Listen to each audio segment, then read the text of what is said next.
মেঘা অনেকদিন পর তার বান্ধবীদের সঙ্গে দেখা করার জন্য গ্রামে যাচ্ছিল।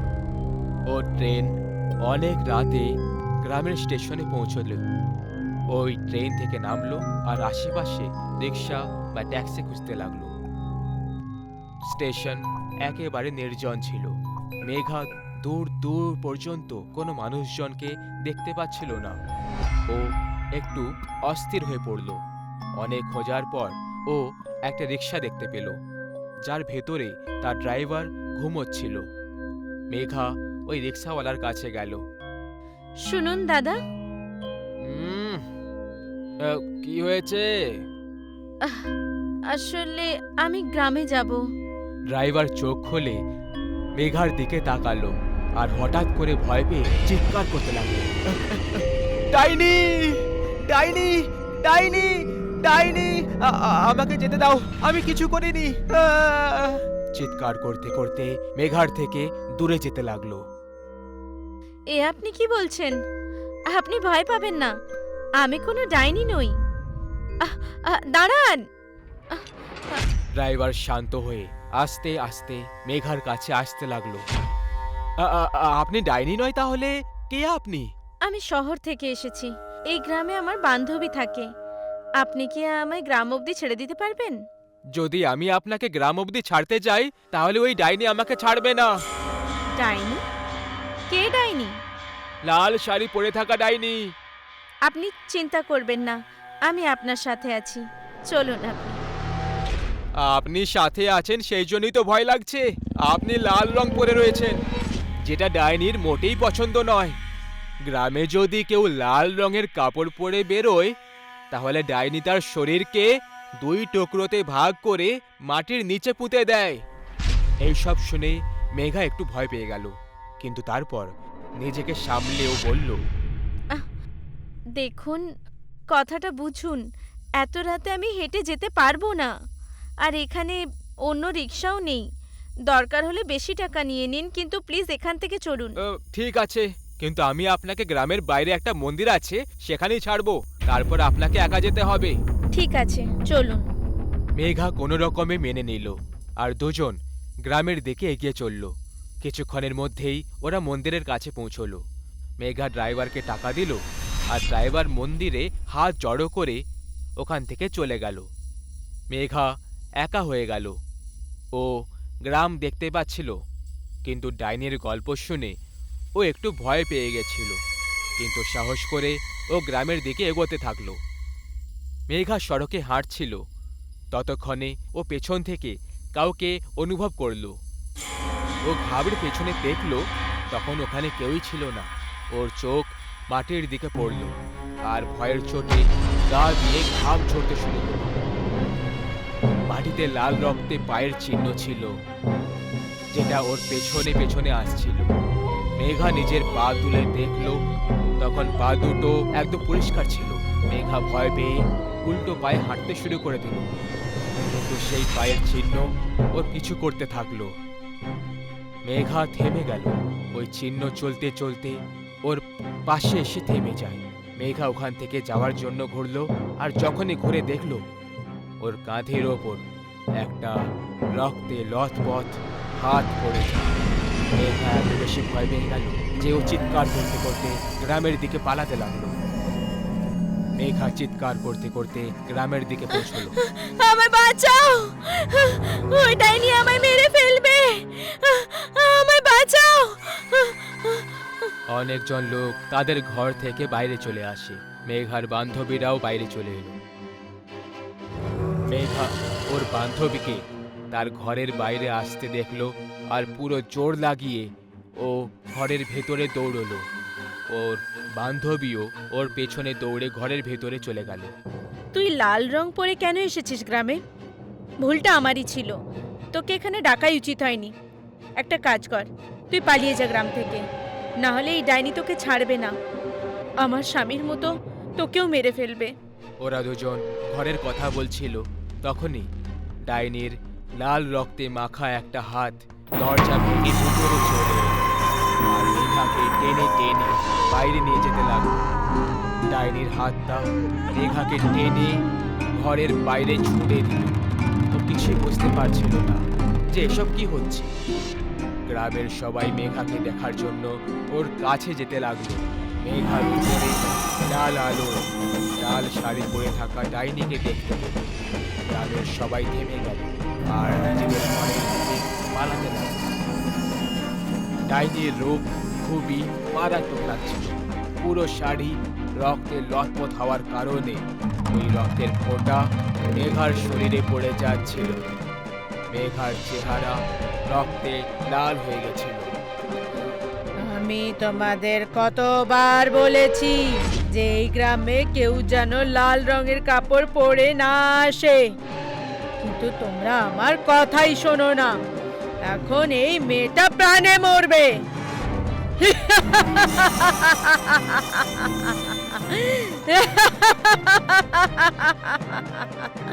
এইটুকু বলে ওই ডাইনি ভয়ঙ্কর হাসি হাসতে লাগলো। ডাইনিকে দেখে মেঘা পালাতে লাগলো। মেঘাকে পালাতে দেখে ডাইনি নিজের হাত লম্বা করে দিল আর ওকে হাওয়ায় তুলে নিল। ডাইনি মেঘাকে নিজের মাথার ওপরে তুলে নিল আর ওর শরীরকে মাঝখান থেকে ফাল করতে লাগলো। যেমন যেমন মেঘার শরীরের দুই টুকরো হচ্ছিল, তখন তখন মেঘার গরম রক্ত ডাইনির মাথার উপর দিয়ে পুরো শরীরে ছড়িয়ে পড়ল। এই রক্তের কারণে ডাইনির শাড়ি আরো লাল হতে লাগলো। শরীর ফাল হওয়ার সময় মেঘা এত জোরে চিৎকার করছিল যে ওর চিৎকারের জন্য পুরো গ্রাম জেগে উঠছিল। সব গ্রামবাসীদের আত্মা কাঁপতে লাগলো। সব শেষে মেঘার শরীরের দুই টুকরো হয়ে গেল আর ও ওখানেই হাওয়ায় ঝুলতে থাকলো। ডাইনি জোরে জোরে হাসতে লাগলো। ওর নিজের হাত জোরে মাটিতে মেরে দিল আর সেই কারণে জমিতে দুটো গর্ত হয়ে গেল। ডাইনি নিজের দুটো হাতে দুটো টুকরো নিয়ে আর দুটো গর্তের মধ্যে একটা একটা করে ছুঁড়ে দিল।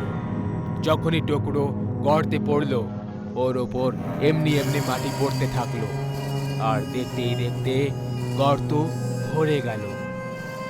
মাটি যেমন ছিল তেমনই হয়ে গেল। ডাইনির ভেতর থেকে লাল আলো বেরোতে লাগলো আর ওই আলোতে ও উধাও হয়ে গেল। ডাইনির যাওয়ার পরে মেঘার বান্ধবী ওই গর্ত থাকা জায়গায় এলো আর কাঁদতে লাগলো। ধীরে ধীরে সব গ্রামবাসীরা জমা হতে লাগলো। আরে রূপা, এই শিরদাঁড়ার ব্যথাটা জানি না কবে আমার একদিন প্রাণ নিয়ে হার মানবে। একটু মালিশ করে দাও না প্লিজ। আচ্ছা ঠিক আছে বাবা, 2 মিনিট থামো। রূপা যখনই শুভেন্দুর কাঁধে হাত রাখলো, শুভেন্দু খুবই জোশের সঙ্গে একেবারে লাফিয়ে উঠল। আরে বাহ রূপা, তুমি তো একদম জাদুকর বেরোলে। তোমার মোলায়েম হাতের স্পর্শ হওয়া মাত্রই শরীরে যেন এক নতুন প্রাণ এসে গেছে। আমার ব্যথাটা কি জানি কোথায় উধাও হয়ে গেল। এখন ছেড়ে দাও, যাও নিজের এবার কাজ করো। আমার এখন একটু ভালো অনুভব হচ্ছে। ঠিক আছে, তেল লাগাতে হবে না। আমি চললাম বাড়ির কাজ করতে, অনেক কাজ পড়ে আছে। রূপা কিচেনে গিয়ে কাজে ব্যস্ত হয়ে গেল। তখনই শুভেন্দু বিছানা থেকে উঠল আর নিজের পকেটে কিছু খুঁজতে লাগলো, যেটা ও খালি পেল। ও আবার একবার রূপাকে আওয়াজ দিল, আরে ক্ষমা করো, তোমাকে আরেকটা কষ্ট দিচ্ছি। আসলে আমার ওই ওষুধগুলো কি জানি কোথায় রাখা আছে, ওগুলো একটু নিয়ে এসো। তুমিও না পাগল করে দেবে। তোমার ডান দিকের পকেটে হাত ঢোকাও। শুভেন্দু যখনই ওর ডান দিকের পকেটে হাত ঢোকালো, সেখানে ও নিজের ওষুধগুলো পেয়ে গেল। এটা দেখে ও একটু অবাক হয়ে যায়, কারণ কয়েক সেকেন্ড আগে যখন ও নিজের পকেট চেক করছিল তখন তো ও কিছুই পায়নি। তাহলে হঠাৎ এই ওষুধ? যাই হোক, এখনের মতো এসবকে ও এড়িয়ে দিল আর অফিসে যাওয়ার জন্য তৈরি হয়ে গেল। আচ্ছা শোনো, আমি এবার বেরোলাম। শোনো, গাড়ি ধরার সময় যে প্রথম গাড়িটা পাবে সেটা ছেড়ে দিও, বরং ওর পরের গাড়িটা ধরবে। আর অফিসে গিয়ে সবার প্রথমে নিজের চেয়ারটাকে চেক করে নিও, তবেই ওর উপর বসো, বুঝলে? শুভেন্দু রূপার কথাগুলো যেন ওর মাথায় উপর দিয়ে চলে গেল। ওর কথায় হাসতে হাসতে বলল, আচ্ছা ম্যাডাম, এই ব্যাপার, ঠিক আছে, আমি এবার চললাম। তারপর শুভেন্দু বাইরে দাঁড়িয়ে গাড়ি ধরার জন্য অপেক্ষা করতে লাগলো। তখনই ও সামনে একটা ট্যাক্সিকে আসতে দেখলো, যেটার বাম্পারে একটা লাল পতাকা লাগানো ছিল। ও ট্যাক্সি! কিন্তু এক মিনিট, আমি এটা ধরবো নাকি ছেড়ে দেব? রূপা প্রথম গাড়িতে ধরতে মানা করেছিল। কিন্তু ছাড়ো, রূপাও এমনই মজা করেছিল হয়তো। শুভেন্দু এত কিছু সব ভেবেই ওই ট্যাক্সিটাকে থামানোর সিদ্ধান্ত করে নিল। কিন্তু এর আগে ও তাকে হাত দেখিয়ে থামাতে পারত, ওই ট্যাক্সিটা ঠিক ওর সামনে দিয়ে পার হয়ে গেল। ওফো, এ তো চলে গেল। এখন দ্বিতীয় গাড়ির অপেক্ষা করতে হবে। কয়েক মিনিট পরে ও পরের ট্যাক্সিটা আসতে দেখতে পেয়ে গেল। ও তক্ষুনি হাত দেখিয়ে দিল আর তারপর গাড়িতে বসে পড়ল। কিছুটা দূরত্ব পার হয়ে যাওয়ার পর হঠাৎ করে ড্রাইভার গাড়ি থামিয়ে বলে উঠল, আরে সাহেব, সামনে তো খুব ভিড়, মনে হচ্ছে কারো অ্যাক্সিডেন্ট হয়ে গেছে। শুভেন্দু বেরিয়ে যখন দেখল, তখন ওর হুঁশ উড়ে গেল। এই অ্যাক্সিডেন্ট ওই প্রথম ট্যাক্সিটারই ছিল, যেটা শুভেন্দু ছেড়ে দিয়েছিল। ও ওই ট্যাক্সিতে লাগানো ওই লাল পতাকাটা খুব ভালোভাবে চিনতে পারছিল। শুভেন্দু নিজেকে খুব ভাগ্যবান বলে মনে করছিল, যে কারণে আজকে কোনো রকমে ওর প্রাণ বেঁচে গেল। যাই হোক, এরপরেও অন্য রাস্তা দিয়ে অফিসে যাওয়ার জন্য বেরিয়ে পড়ল। সন্ধেবেলায় ও ক্লান্ত হয়ে অফিস থেকে বাড়িতে ফিরে এলো। কি হয়েছে গো? কেমন কাটলো আজকের দিনটা? আরে রূপা, তুমি! আজকে তোমার কথাটা আমার প্রাণ বাঁচিয়ে দিয়েছে। আমার কথা? কি বলতে চাইছো? হ্যাঁ, সেটাই, ট্যাক্সির কথাটা, যেটা তুমি বলেছিলে যে প্রথম ট্যাক্সিটা ধরবে না, বিপদ হবে, সেটাই হয়েছে। যখনই আমি অন্য ট্যাক্সিতে বসে আগে এগোলাম, আমি দেখলাম ওই প্রথম ট্যাক্সিটার একটা ভয়ঙ্কর অ্যাক্সিডেন্ট হয়ে গেছে। সত্যি গো, সমাপতনও আজকাল কেমন কেমন ভাবে ঘটছে। আচ্ছা শোনো, আমি অফিসের কাজে এক সপ্তাহের জন্য বাইরে যাচ্ছি, তুমি আমার ব্যাগ প্যাক করে দিও। সোজা সোজা ভাবে কেন বলছো না? ওই কালমুখীটার সাথে মজা করার জন্য যাচ্ছ, ফিরে এসো, তারপর মজা দেখাবে। কি কি বললে তুমি? আহ, আহ, না না, কিছুই বলিনি তো। পরের দিন শুভেন্দু সকাল সকাল নিজের কাজের জন্য বেরিয়ে পড়ল। আর এদিকে রূপা বাড়িতে একদম একা হয়ে যায়। এদিকে শুভেন্দু সড়ক পার করছিল তখন, আর প্রত্যেকটা পা ফেলার সাথে সাথে ওর আনন্দ দ্বিগুণ হয়ে চলেছিল। বাহ, কি দারুণ ভাগ্য আমার! এক্ষুনি সোনালীকে ফোন করে ইনফর্ম করে দিই যে আমি বেরিয়ে পড়েছি। এক সপ্তাহ ওই সুন্দরী রূপসীর সঙ্গে খুব আনন্দ করব। শুভেন্দু অফিস স্টাফ সোনালীর সঙ্গে নিজের ট্রাভেল প্ল্যান করছিল, যেখানে ওর মনে অনেক ধরনের আনন্দের ঝর্ণা বয়ে চলেছিল। এক সপ্তাহ পর শুভেন্দু হাসি খুশি ভাবে নিজের বাড়ি ফিরে এলো। রূপা, রূপা, কোথায় তুমি? ও এইটুকু বলে যখনই বাড়ির ভেতরে প্রবেশ করলো, বাড়ির দৃশ্য দেখে ওর পায়ের নিচে থেকে যেন মাটি উধাও হয়ে গেল। পুরো বাড়ি ছড়িয়ে ছিটিয়ে পড়েছিল। সব জিনিসপত্র ভাঙাচুরো অবস্থায় মাটিতে পড়ে রয়েছিল। তখনই হঠাৎ বাড়ির টিউবলাইট ফ্লিক করতে লেগে গেল। বাড়ির এত নোংরা পরিবেশ দেখে শুভেন্দুর রূপার উপরে খুব গুরুতর রাগ ধরে গেল। ও চিৎকার করে নিজের বেডরুমের দিকে চলে গেল। রূপা, রূপা, এ তুমি বাড়ির কি অবস্থা করে রেখেছো? আমি এক সপ্তাহের জন্য বাড়ি থেকে বাইরে কি গেলাম, তুমি তো আমার বাড়িটাকে কোণার জায়গা করে রেখে দিয়েছো। এইটুকু বলে শুভেন্দু যখনই নিজের বেডরুমের দরজা আস্তে করে খুলে দিল, সামনে ওই মারাত্মক দৃশ্যটা দেখে ওর আত্মা কেঁপে উঠল। ও দেখল যে ওর বেডরুম একেবারে কসাইখানা হয়ে গেছে। রুমের ওপরে পাখার জায়গায় লাশ ঝুলে রয়েছে, যে শরীরগুলো থেকে রক্তের একটা বিন্দু বাকি রাখা নেই। অন্যদিকে শুভেন্দু ওখানে রূপাকে দেখতে পায়, যে এখন একটা ডাইনিতে পরিণত হয়ে গেছিল আর ক্রমাগত কাঁচা মাংসের টুকরোগুলো চিবিয়ে যাচ্ছিল।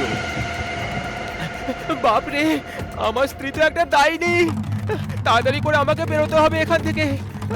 আমি এর আসল চেহারা দেখে ফেলেছি, তাই এ হয়তো এবার আমার মেয়েকে মেরে ফেলবে।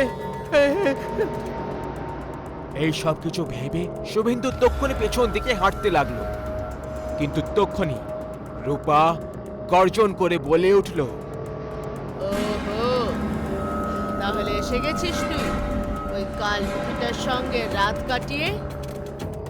এবার মরার জন্য তৈরি হয়ে যা। তুমি কি করে জানতে পারলে যে আমি সোনালীর সঙ্গে ছিলাম? গুরুজনদের মুখ থেকে উপদেশ শুনিসনি কখনো? ডাইনির তৃতীয় চোখ সবসময় তোদের পিছু করে আর প্রত্যেক মুহূর্তের খবর রাখে। শুভেন্দু ঘাবড়ে গিয়ে পালানোর কথা ভাবছিল, আর তখনই পুরো বাড়ির লাইটস একসাথে ফিউজ হয়ে গেল, যে কারণে শুভেন্দুর চোখের সামনে একদম অন্ধকার ছেয়ে গেল। এখনো ইচ্ছে করলেও পালাতে পারতো না, কারণ ও কিছুই দেখতে পাচ্ছিল না।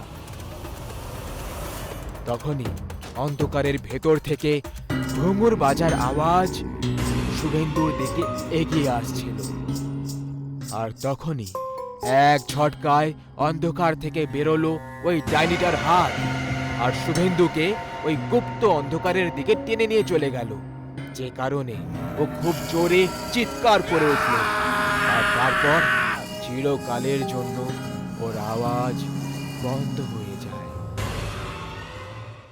আরে ভাই, ওই দেখ, মেয়েটা কি দারুণ লাগছে!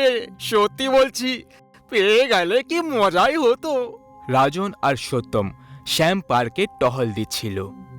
তখনই তারা ওখানে একটা খুব সুন্দর মেয়েকে দেখতে পায়, আর রাজন তার থেকে পুরোভাবে মুগ্ধ হয়ে গেছিল। হ্যাঁ ভাই, মেয়ে তো খুব সুন্দর, কিন্তু তোর মনে কি চলছে? হ্যাঁ? তখনই সত্যমের একটা কল চলে আসে, আর সত্যম ফোনে কথা বলতে বলতে পার্ক থেকে বেরিয়ে চলে যায়। কিন্তু অন্যদিকে রাজন এখন ওই মেয়েটাকে দেখে যাচ্ছিল। রাজনের ওই সন্ধ্যাটা মেয়েটাকে দেখতে দেখতেই কেটে গেল। রাজন গোটা রাত ধরে সেই সুন্দরী মেয়েটার কথা ভেবে হারিয়ে থাকলো। তারই সঙ্গে ওর এই জন্য আফসোসও হচ্ছিল যে ও ওই মেয়েটার সঙ্গে কথা বলতে পারল না। পরের দিন যখন রাজন দ্বিতীয়বার সেই পার্কেই গেল, তখন এইবারেও ও ওই মেয়েটাকে ঠিক একই জায়গায় বসে থাকতে দেখে, যেখানে গত সন্ধেবেলায় ওকে দেখেছিল। রাজন ওই মেয়েটার কাছে যায়, তার সঙ্গে কথা বলার চেষ্টা করতে লাগে। হাই, আমি রাজন, আমি এখানেই পাশেই থাকি। আর আপনার নাম? রাজন নিজের ইন্ট্রোডাকশন তো দিয়ে দিয়েছিল, কিন্তু ওই মেয়েটা এটা শুনে কিছুই রিয়াক্ট করলো না, আর নর্মাল হয়েই রইল। এর কিছুক্ষণ পরে দ্বিতীয়বার রাজন ওই মেয়েটাকে সেই কথাটাই আবার বলল, কিন্তু এইবারেও লাভ হলো না। রাজন একটু রেগে গিয়ে ওখান থেকে পেছনের দিকে ঘুরে গেল আর ফেরত যেতে লাগলো। বীরজু, আরে ও বীরজু, দাঁড়াও! রাজন একদম আনন্দের চোটে পাগল হয়ে উঠল। পরের মিনিটেই ও অবাক হয়ে নিজেকে প্রশ্ন করল যে এই মেয়েটা আমার পেট নেম কি করে জানলো, কারণ আমার ওর সঙ্গে প্রথমবারই দেখা হয়েছে। কিন্তু রাজন এই কথাটাকে গুরুত্ব না দিয়ে ওর সঙ্গে কথা বলতে লাগলো। ওই মেয়েটা নিজের নাম শ্রুতি বলল। এখন প্রত্যেক সন্ধেবেলায় পার্কে দেখা হতে লাগে, আর তারপর দুজনের মধ্যে খুব কথা শুরু হলো। কিন্তু এখন রাজনের সেই অস্থির ক্যারেক্টার আর অপেক্ষা করতে চাইছিল না। এই কারণে ও একদিন সন্ধেবেলায় ওই সুন্দরী মেয়েটার সামনে বিয়ের প্রস্তাব রেখে দেয়, যে খুশি খুশি কোনো রকম দ্বিধা না করে ওই মেয়েটা স্বীকারও করে নিল। দুজনের বিয়ে তো ঠিক হয়ে গেছিল, কিন্তু রাজন ওই সুন্দরী মেয়ের প্রেমে এত ডুবে গেছিল যে ও ওই মেয়েটার ব্যাপারে, ওর নাম যে শ্রুতি, এর থেকে বেশি আর কিছুই জানতো না। এক সপ্তাহের ভেতরে দুজনের বিয়ে ঠিক হয়ে গেছিল। প্রায় সবাই রাজনের এই তাড়াহুড়ো দেখে খুশি ছিল না, কিন্তু রাজনের কারোর সাজেশন শুনে কিছু যায় আসছিল না। ব্যাস কিছুদিন পরে রাজনের বিয়ে শ্রুতির সঙ্গে হয়ে গেল। শ্রুতির বাড়ি থেকে কেউই আসলো না, যেটা একটু আজব ছিল। কিন্তু রাজনের জিদের সামনে কার কি কথা চলতো? বিয়ে হওয়ার পর শ্রুতি যখনই বাড়ির চৌখাটে পা রাখলো, তখনই রাজনের দুটো পালিত কুকুর জোরে জোরে ডাকতে লাগলো। এমন লাগছিল যে তারা কোনো বিপদের দিকে ইশারা করছে। শ্রুতিও ওই কুকুরগুলোর দিকে এমনভাবে তাকিয়েছিল যে যদি ওর বশ চলে তাহলে ও তক্ষুনি ওদের গিলে খেয়ে নেবে। বিয়ে হয়ে এখন 10 দিন কেটে গেছে, আর আজকে 11তম রাত ছিল। গোটা গ্রাম শান্তির ঘুম নিয়ে ঘুমোচ্ছিল। তখনই সেই রাতে গোয়াল ঘর থেকে গরু আর বাছুরের চিৎকারের আওয়াজ আসতে লাগলো। গ্রামের প্রায় কিছু লোক জেগে যায় আর নিজেদের ঘর থেকে বাইরে বেরিয়ে আসে। ওরা 4 জন ছিল যারা টর্চের আলো দিয়ে নিজেদের গোয়াল ঘরের দিকে যাচ্ছিল, যেখানে তারা তাদের গরুদের বেঁধে রেখেছিল। ওরা তাদের গোয়াল ঘরের কাছে পৌঁছয়, তখন ওরা ঘুঙুর আর ঝুমকার আওয়াজ শুনতে পেল। ওরা সবাই একটা বড় দেওয়ালের পেছনে লুকিয়ে পড়ে। কিন্তু তখনই ওরা যে দৃশ্যটা দেখল, সেটা দেখে তাদের তো হুঁশ উড়ে গেল। ওরা দেখল এই গ্রামের নতুন বউ আর রাজনের স্ত্রী মানে শ্রুতি একটা ডাইনির রূপ ধারণ করে বাছুরগুলোকে চিড়ে চিড়ে খেয়ে চলেছিল। ও রক্ত খেতে ব্যস্ত ছিল, তার সাথে জানোয়ারদের নাড়ি ভুড়িগুলো খেয়ে মাটিতে ফেলে রেখে দিয়েছিল।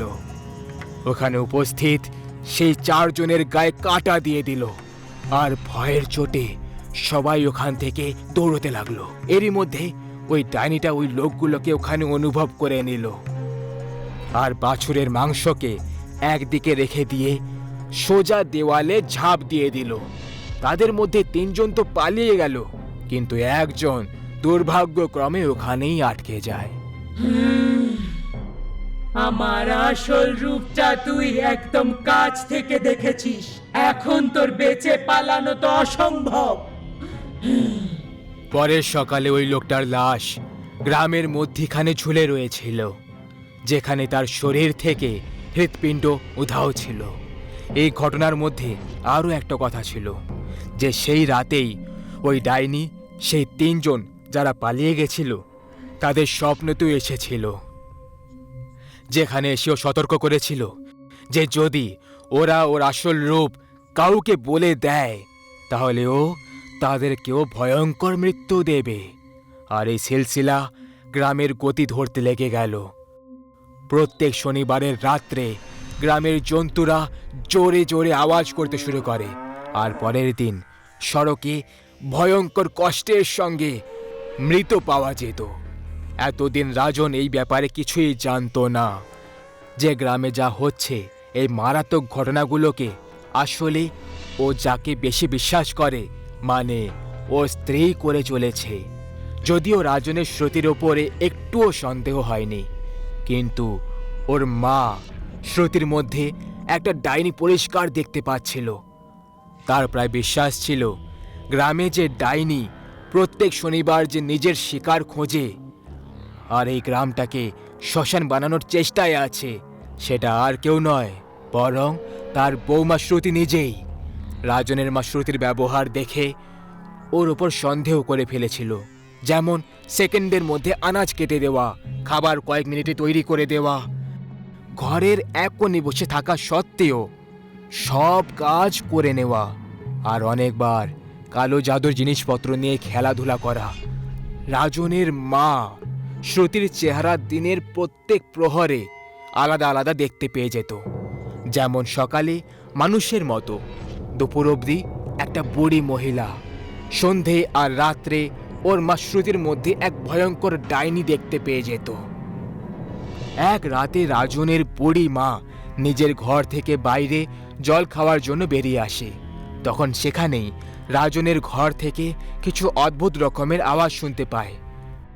রাজনের মা যখন রাজনের ঘরে যায় তখন তার হুঁশ উড়ে যায়, কারণ সে যা দেখে রাজনের স্ত্রী শ্রুতি এখন একটা ডাইনি ছিল, আর রাজনের পায়ের আঙুলটাকে চুষে যাচ্ছিল, হয়তো রক্ত।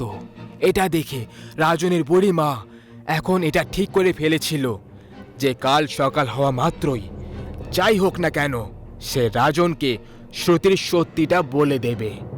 রাজনের মা এখন তার ঘরের মধ্যে চলে যায়, কিন্তু ওই ডাইনিটা এই ব্যাপারে জানতে পেরে গেছিল যে ওকে এরকম করতে রাজনের মা দেখে ফেলেছে, আর সে ওর আসল রূপটা জেনে গেছে। তার বেঁচে থাকাটা শ্রুতির জন্য মারাত্মক প্রমাণ হতে পারত। এরপর শ্রুতি সোজা ওই বুড়ির ঘরে চলে যায়, আর একটা ভয়ঙ্কর আওয়াজের সঙ্গে তার গলাটাকে ঘরে ফেলে দেয়। ওই বুড়িটা চিৎকার করতে থাকে, আর এর সাথে রাজনের চোখও খুলে যায়। আর রাজন ঘর থেকে বেরিয়ে এসে সোজা তার মায়ের ঘরে চলে যায়। এটা তুমি কি করছো শ্রুতি? তুমি কি পাগল হয়ে গেছো? ছেড়ে দাও মাকে। এখন আস্তে আস্তে শ্রুতির চেহারা বদলাতে শুরু করে, ওর চুলগুলো বাড়তে শুরু করে, আর ওর চেহারায় ভাঁজ পড়তে শুরু হয়ে যায়।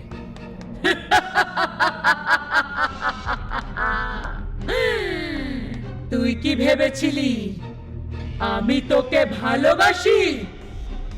না, তুই তো শুধু আমার এই গ্রামে আসার একটা রাস্তা ছিলি। বহু বছর আগে আমার মা অবন্তিকাকে তোমরা সবাই জ্যান্ত পুড়িয়ে মেরেছিলে, আমি তারই প্রতিশোধ নিতে এসেছি। অবন্তিকা, ওই ডাইনি যে গ্রামের অসহায় বাচ্চাদের বলি চড়াতো। হে ভগবান! এই ডাইনি, তুই আমার মাকে ছেড়ে দে, না হলে আমি আমার বন্দুক দিয়ে তোকে মেরে ফেলবো। ওই ডাইনিটা রাজনের মাকে একটা কোণে ছুঁড়ে ফেলে দেয়, আর সোজা রাজনের উপর ঝাপটা মেরে দেয়।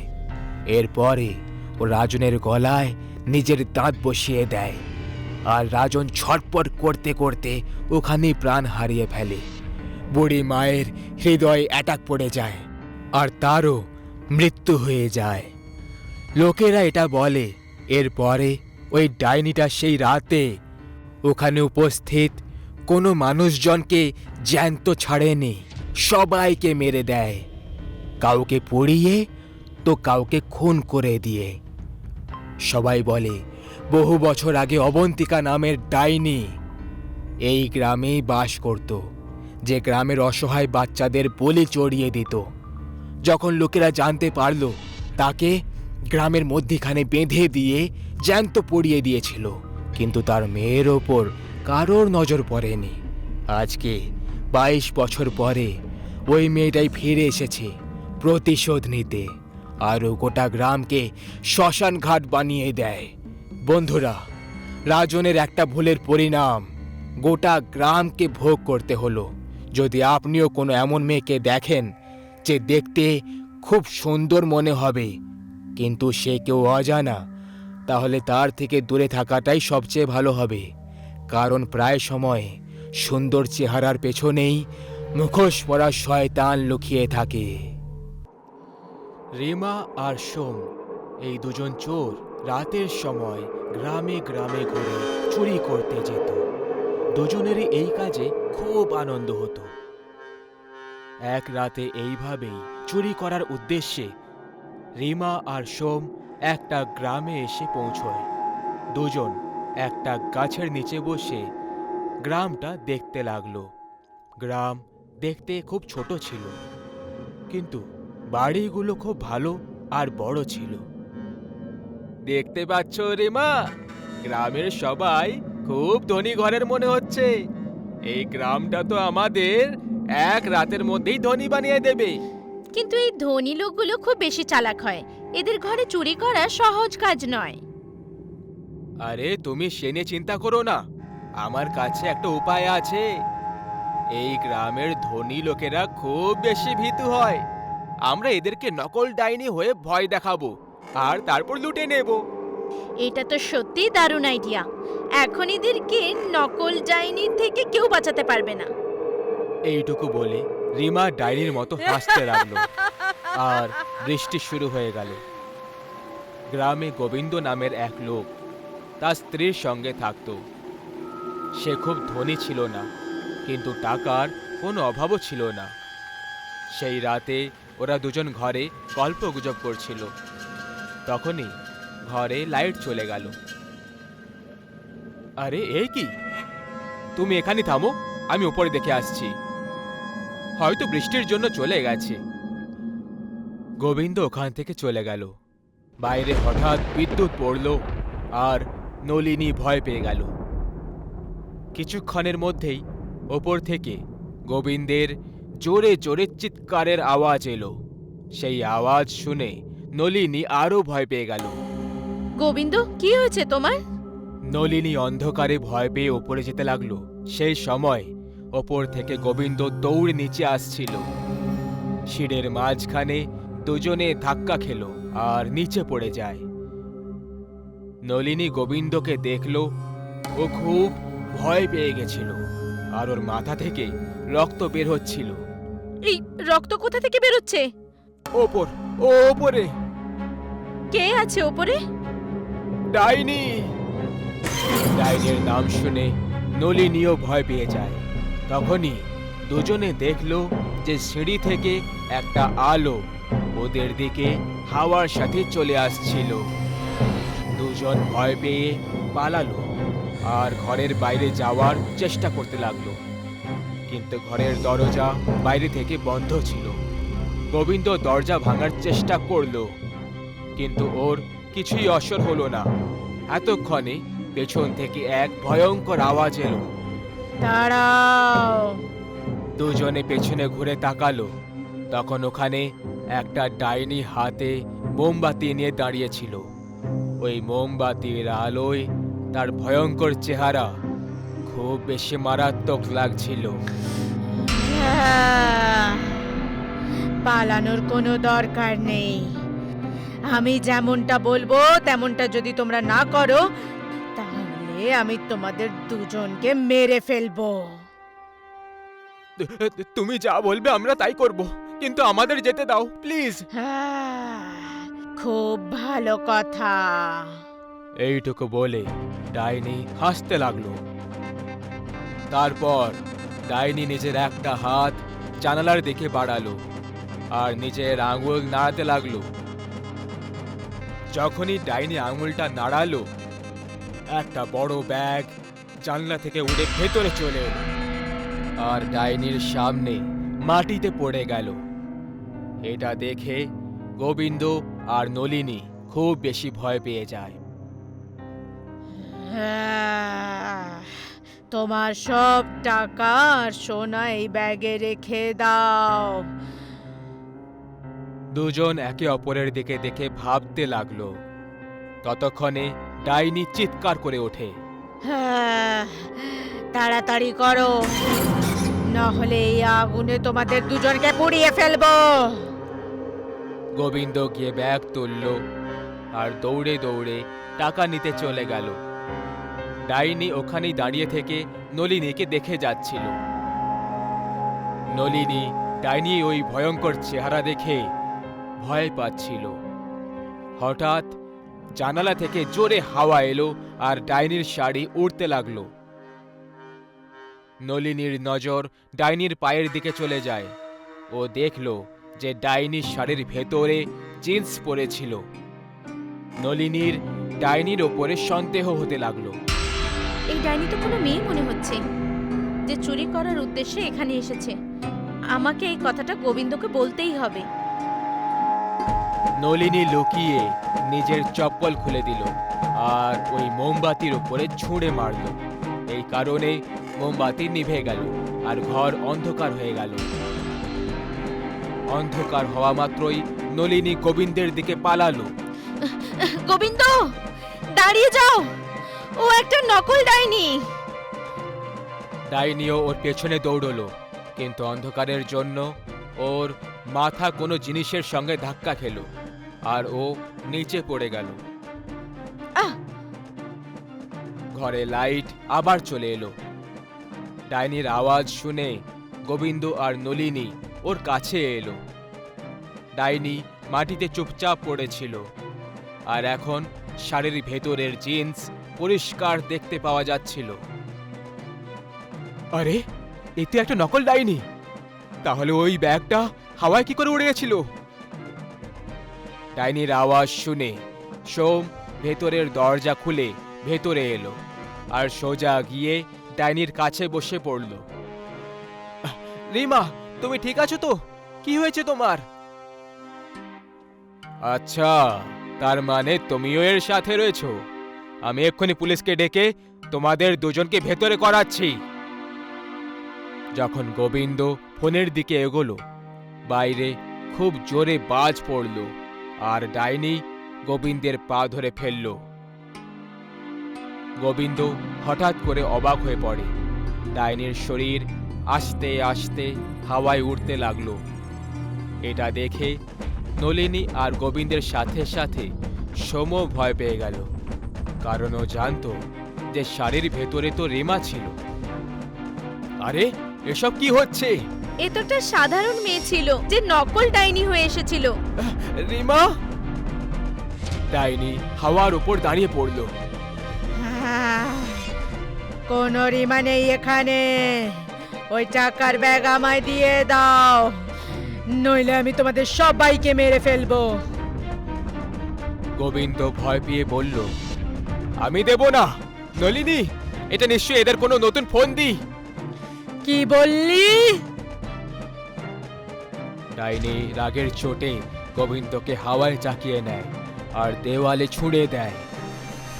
ডাইনি ওই ব্যাগটা তুলে নিল আর বাইরে আকাশে উধাও হয়ে গেল। সোম দৌড়ে দৌড়ে বাইরে এলো আর ডাইনির দিকে দেখতে লাগলো। সোম নিজের চোখে বিশ্বাস করতে পারছিল না, কারণ ওর বন্ধু যে নকল ডাইনি সেজেছিল, ও এখন আসল ডাইনির রূপ নিয়ে মানুষদেরকে মারছিল। ওই দুর্ঘটনার পরে গ্রামে ডাইনির কারণে অনেক লোকেদের মৃত্যু হয়ে যায়, কারণ সবাই তার জিন্স দেখে তাকে নকল ডাইনি ভেবে তাকে টাকা দিতে বারণ করে দিত।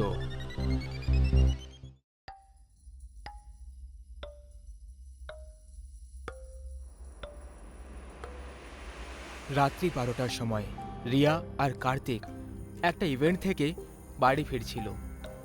ওরা শর্টকাটের জন্য একটা বস্তির রাস্তা বাছে, যেটা তাদের 30 কিলোমিটার মতো ড্রাইভ বাঁচাতে পারত। আরে কার্তিক, আমাদের হাইওয়ে দিয়েই যাওয়া উচিত ছিল।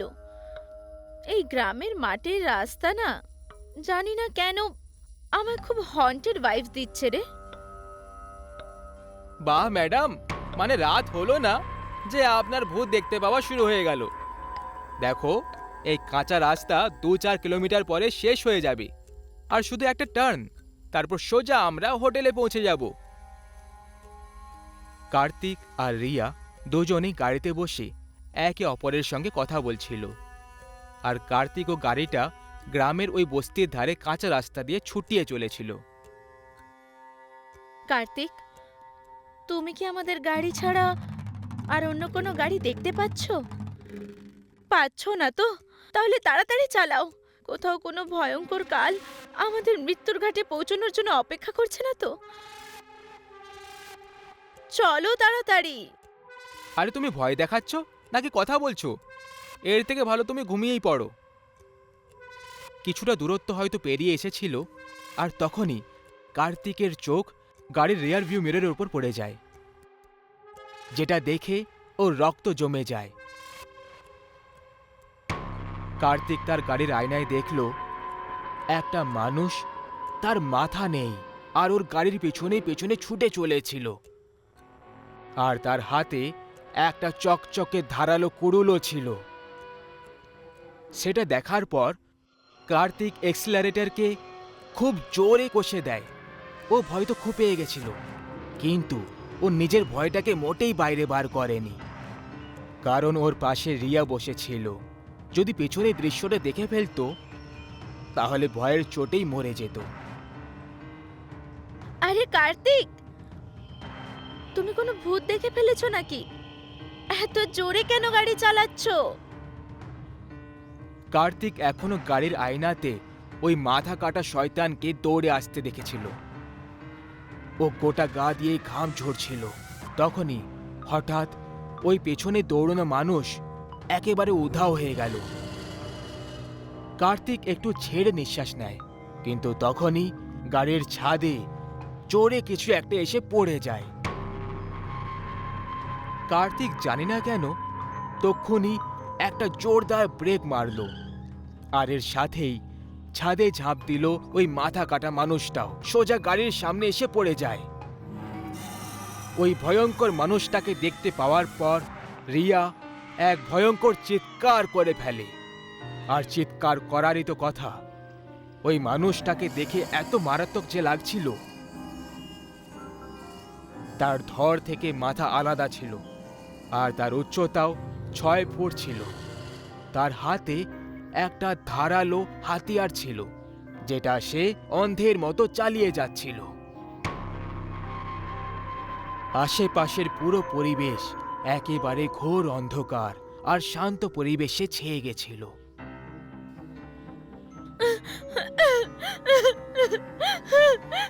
কার্তিক, আমি বলেছিলাম না এই রাস্তা দিয়ে যেও না, এই রাস্তা আমাদেরকে মেরে ফেলবে। রিয়া, শান্ত হয়ে যাও, চুপচাপ বসে থাকো। এরপর ওই মাথা কাটা মানুষটা আস্তে আস্তে ওদের কাছে আসতে শুরু করে, আর অন্ধের মতো নিজের কুড়ুলটা চালাতে শুরু করে। সে কাউকেই দেখতে পাচ্ছিল না, আর সেই কারণে সে কুড়ুল দিয়ে কখনো গাড়ির বোনাটে মারছিল আর কখনো গাড়ির হেডলাইটে। কিন্তু তার আসল লক্ষ্য ছিল ওই দুজনের মাথা, যারা গাড়িতে একেবারে নিঃশ্বাস বন্ধ করে বসেছিল। আমি বুঝে গেছি এই রাক্ষসের খেলা। ও শুধু আমাদেরকে অনুভব করতে পারে, ও কিছুই দেখতে বা শুনতে পায় না, কারণ ওর কাছে মাথা নেই। তাহলে তুমি কি চাও? আমি এইভাবেই গাড়িতে বসে মৃত্যুর অপেক্ষা করতে থাকি, যে কখনো আসবে আর এসে আমার মাথা ধড় থেকে আলাদা করে দেবে, আর আমার মারাত্মক কষ্টের সাথে মৃত্যু হয়ে যাক? কার্তিক রিয়ার কথা শুনে একেবারেই একমত ছিল না। ও রিয়াকে পালাতে বলে, কিন্তু রিয়া গাড়ির সিটের সঙ্গে একেবারে চিপকে বসে রইল। এতক্ষণ ওই মাথা কাটা মানুষটা শান্ত ছিল, কিন্তু যখনই হালকা নড়চড় হলো তখন সে অন্ধের মতো দৌড়তে লাগলো। সে কার্তিকের পিছু করতে লাগলো, আর কার্তিকও চিৎকার করতে করতে জমির দিকে পালালো। কিন্তু তখনই ওই শয়তান কার্তিকের মাথাটা নিজের ধারালো কুড়ুল দিয়ে কেটে ফেললো, যে কারণে কার্তিকের শরীর জমিতে প্রচণ্ড যন্ত্রণায় ছটপট করতে লাগলো। এরপরে যে ভয়ঙ্কর দৃশ্য রিয়ার সামনে ছিল সেটা এটা ছিল যে এরপরে ও আরো একটা মারাত্মক দৃশ্য দেখতে পেয়ে গেল। ও দেখল যে ওই শয়তান গন্ধ শুকে কার্তিকের কাটা মাথার কাছে পৌঁছয়, আর ওই মাথাটা সে নিজের মাথায় জায়গায় রেখে দিল। বাপরে, এ তো খুবই নিষ্ঠুর শয়তান। আমাকে তাড়াতাড়ি পালাতে হবে। এর আগে ওই শয়তান রিয়ার দিকে আসতে পারত। রিয়া গাড়ি রিভার্সে নিল, আর ওই অভিশপ্ত রোড আর ওই মাথা কাটা মানুষটার আতঙ্ক থেকে বেঁচে পালালো। রিয়া একটা ভাগ্যবতী মেয়ে ছিল, যে সেই রাতে মৃত্যু লোকের একেবারে কাছ থেকে নিজের প্রাণ বাঁচিয়ে বেরিয়ে চলে গেছিল। ওই মাথা কাটা মানুষটা গত 15 বছর ধরে ওই অভিশপ্ত বস্তিতে ঘুরে বেড়ায়, আর যদি কারোরও গন্ধ পেয়ে যায় তারও সে মাথা ধড় থেকে আলাদা করে দেয়, তাদেরকেও মাথা কাটা মানুষে পরিণত করে দেয়। সত্যি জীবনে এরকম একটা ঘটনা দেখা কতটা কষ্টের হতে পারে, যখন আপনি এমন কোনো মানুষকে দেখতে পান যার শরীরে মাথা থাকে না, আর ভুতুড়ে ভাষায় তাকে মাথা কাটা মানুষ বলা হয়। 16 জুলাই 2012, কাশিরিঘাট। 4টে বন্ধু, অনিকেত, সাহিল, রাজীব আর অমিত, এক রাত আগে মুম্বাই ফিরে আসছিল। ওরা সবাই হলিডেজ এনজয় করার পরে ফেরত নিজেদের হোম টাউন ফিরে আসছিল। আরে ভাই, কখনই রাস্তা শেষ হবে? 2 ঘন্টা ধরে রাস্তাতেই ঘুরে চলেছি, বসে বসে কোমরে বাঘ ধরে গেছে। হ্যাঁ ভাই শাহিদ, তুই এই রাস্তার ব্যাপারে আদৌ কিছু জানিস, নাকি এমনি গাড়িটাকে ছুটিয়ে চলেছিস? জানি না ভাই, ইউজুয়ালি সকালে তো এই রাস্তা তাড়াতাড়ি পার হয়ে যায়, কি জানি এখন কি হয়ে গেল। আচ্ছা, এটা কি অজুহাত? তাহলে তুই এটা বলতে চাইছিস যে রাত্রে এই রাস্তা এমনি এমনি লম্বা হয়ে গেল? না, আমি আসলে এটা বলতে চাইছিলাম না। আমি আজ পর্যন্ত রাত্রে এই রাস্তা দিয়ে সফর করিনি। সকালে 2 থেকে 3 বার এখান থেকে পার করেছি, রাতের এক্সপেরিয়েন্স তো আমারও নেই। আচ্ছা, তাহলে কোনো এক্সপেরিয়েন্স ছাড়াই তুই রাত 12টার সময় রাস্তাটা বেছে নিলি। ওরা নিজেদের মধ্যে কথাই বলছিল, আর তখনই ওরা পেছন থেকে কোনো ট্রাকের জোরে হর্ন শুনতে পেল। ওই ট্রাকটা বারবার ওদের গাড়িটাকে ওভারটেক করার চেষ্টা করে যাচ্ছিল। কিরকম ড্রাইভার ভাই, মদ খেয়ে গাড়ি চালাচ্ছে নাকি? এইটুকু বলা মাত্রই ওই ট্রাকটা এদের গাড়িটাকে একটা জোরে ধাক্কা মারলো আর বারবার হর্ন বাজাতে থাকলো। সাহিল, সাইড দে ওকে, না হলে আমাদের মারার উদ্দেশ্যে এসেছে। সাহিল ওই ট্রাকটাকে সাইড দিয়ে দিল আর ওই গাড়িটা সোজা আগে এগিয়ে চলে গেল। তোমরা ওই গাড়িটাকে দেখলে? এমন মনে হচ্ছিল যেন কোনো গর্ত থেকে বার করা হয়েছে, মনে হচ্ছিল যেন 20 বছরের পুরনো ট্রাক ছিল। ওরা এই ইনসিডেন্টের থেকে ঘাবড়ে গেছিল। প্রায় 10 মিনিট পর গাড়ি একটা পুরনো কবরস্থান থেকে পার হয়। সেই হাইওয়েতে একটা কবরস্থানও পড়তো। গাড়ি যখন ওই কবরস্থানের কাছ থেকে পার হয়, ওরা কবরের কাছে সেই পুরনো ট্রাক দেখতে পায়, যেটা কিছুক্ষণ আগে ওদের প্রাণের শত্রু হয়ে দাঁড়িয়েছিল। সাহিল, গাড়ি থামা, ওই দেখ। আরে, এটা তো সেই ট্রাকটাই যে আমাদের বিরক্ত করে রেখেছিল। তাহলে বন্ধুরা, কি চলছে মনে? আমার মনে হয় আমাদের একবার গিয়ে দেখা দরকার যে আসলে ব্যাপারটা কি। পাগল হয়ে গেছিস নাকি? মাঝরাতে এইভাবে কবরস্থানে যাওয়ার কথা বলছিস? আরে মরতে চাস নাকি? অমিত ওদেরকে ওখানে যাওয়ার থেকে থামানোর চেষ্টা করে, কিন্তু তখনই ওরা ওই ট্রাক থেকেই একটা লোককে নিচে নামতে দেখতে পায়, যে কালো পোশাক পরে রেখেছিল আর তার মাথার উপর একটা হেড ছিল। সে প্রায় 7 ফিট লম্বা আর হাট্টা ঘাট্টা ছিল।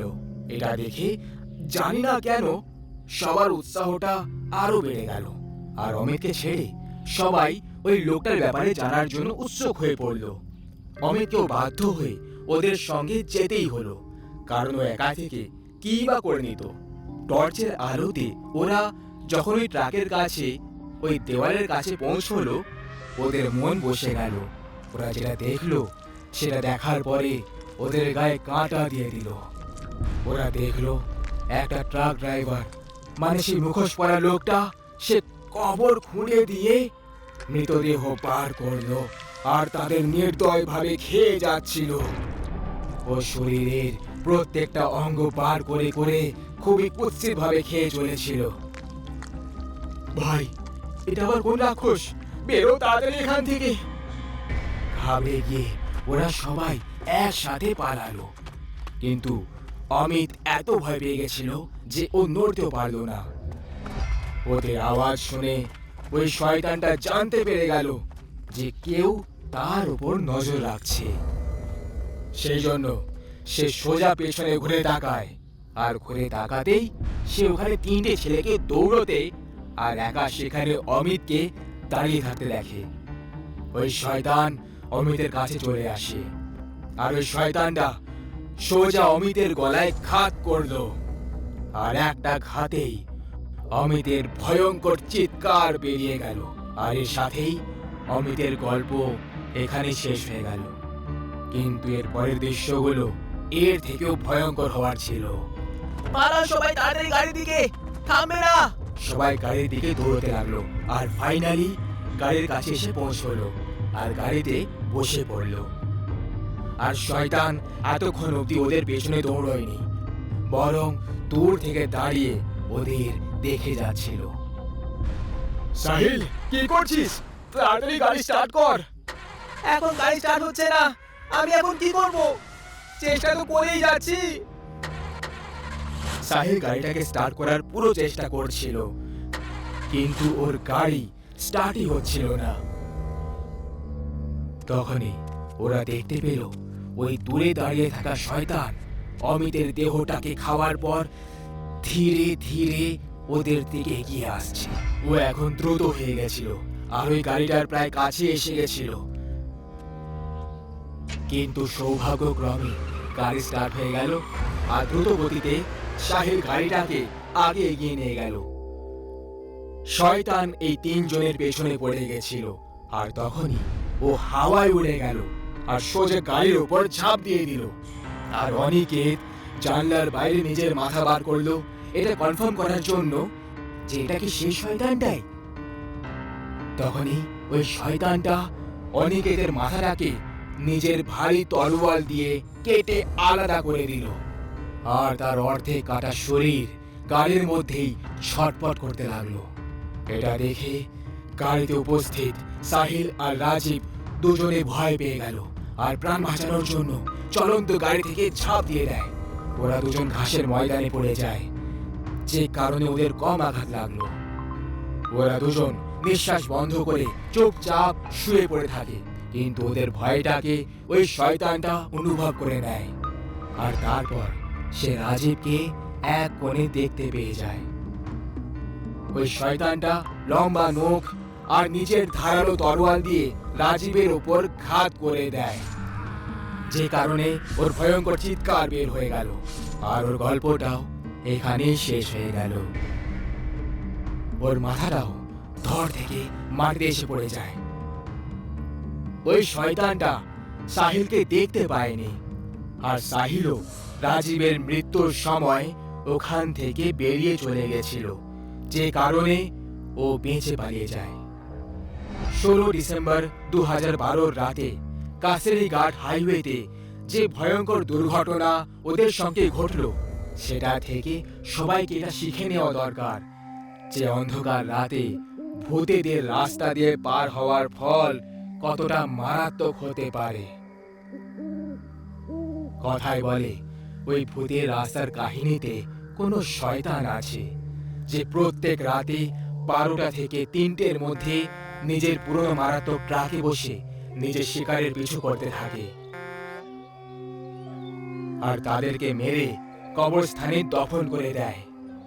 পরের রাতে তাকে সেই কবর থেকেই বার করে তার শরীরের টুকরোগুলোকে খেতে থাকে, যে কারণে সে অমর থাকতে পারে। মৃত্যু এমন একটা ভয়ানক সত্যি যেটা থেকে আজ পর্যন্ত কেউই বাঁচতে পারেনি। কিন্তু আরও একটা কঠোর সত্যি এটাও যে সত্যি মরে যাওয়ার পরেও সামনে আসতে পারে। আজকের কাহিনী দুটো বোনের যারা অ্যাডপ্টেড চাইল্ড ছিল। ওরা কখনো নিজের মা বাবাকে দেখে আর নিজেদের জীবনটাকে অ্যাডপ্ট করা পরিবারে কাটিয়ে দিত, কিন্তু জীবনটা ওদের সাথে এমন খেলা খেললো যে খেলায় ভালো খেলোয়াড়রাও হার মেনে যাবে। কি করছো নিধি? এখন তো বড় হয়ে গেছো, এবার তো মাটিতে খেলা বন্ধ করে দাও।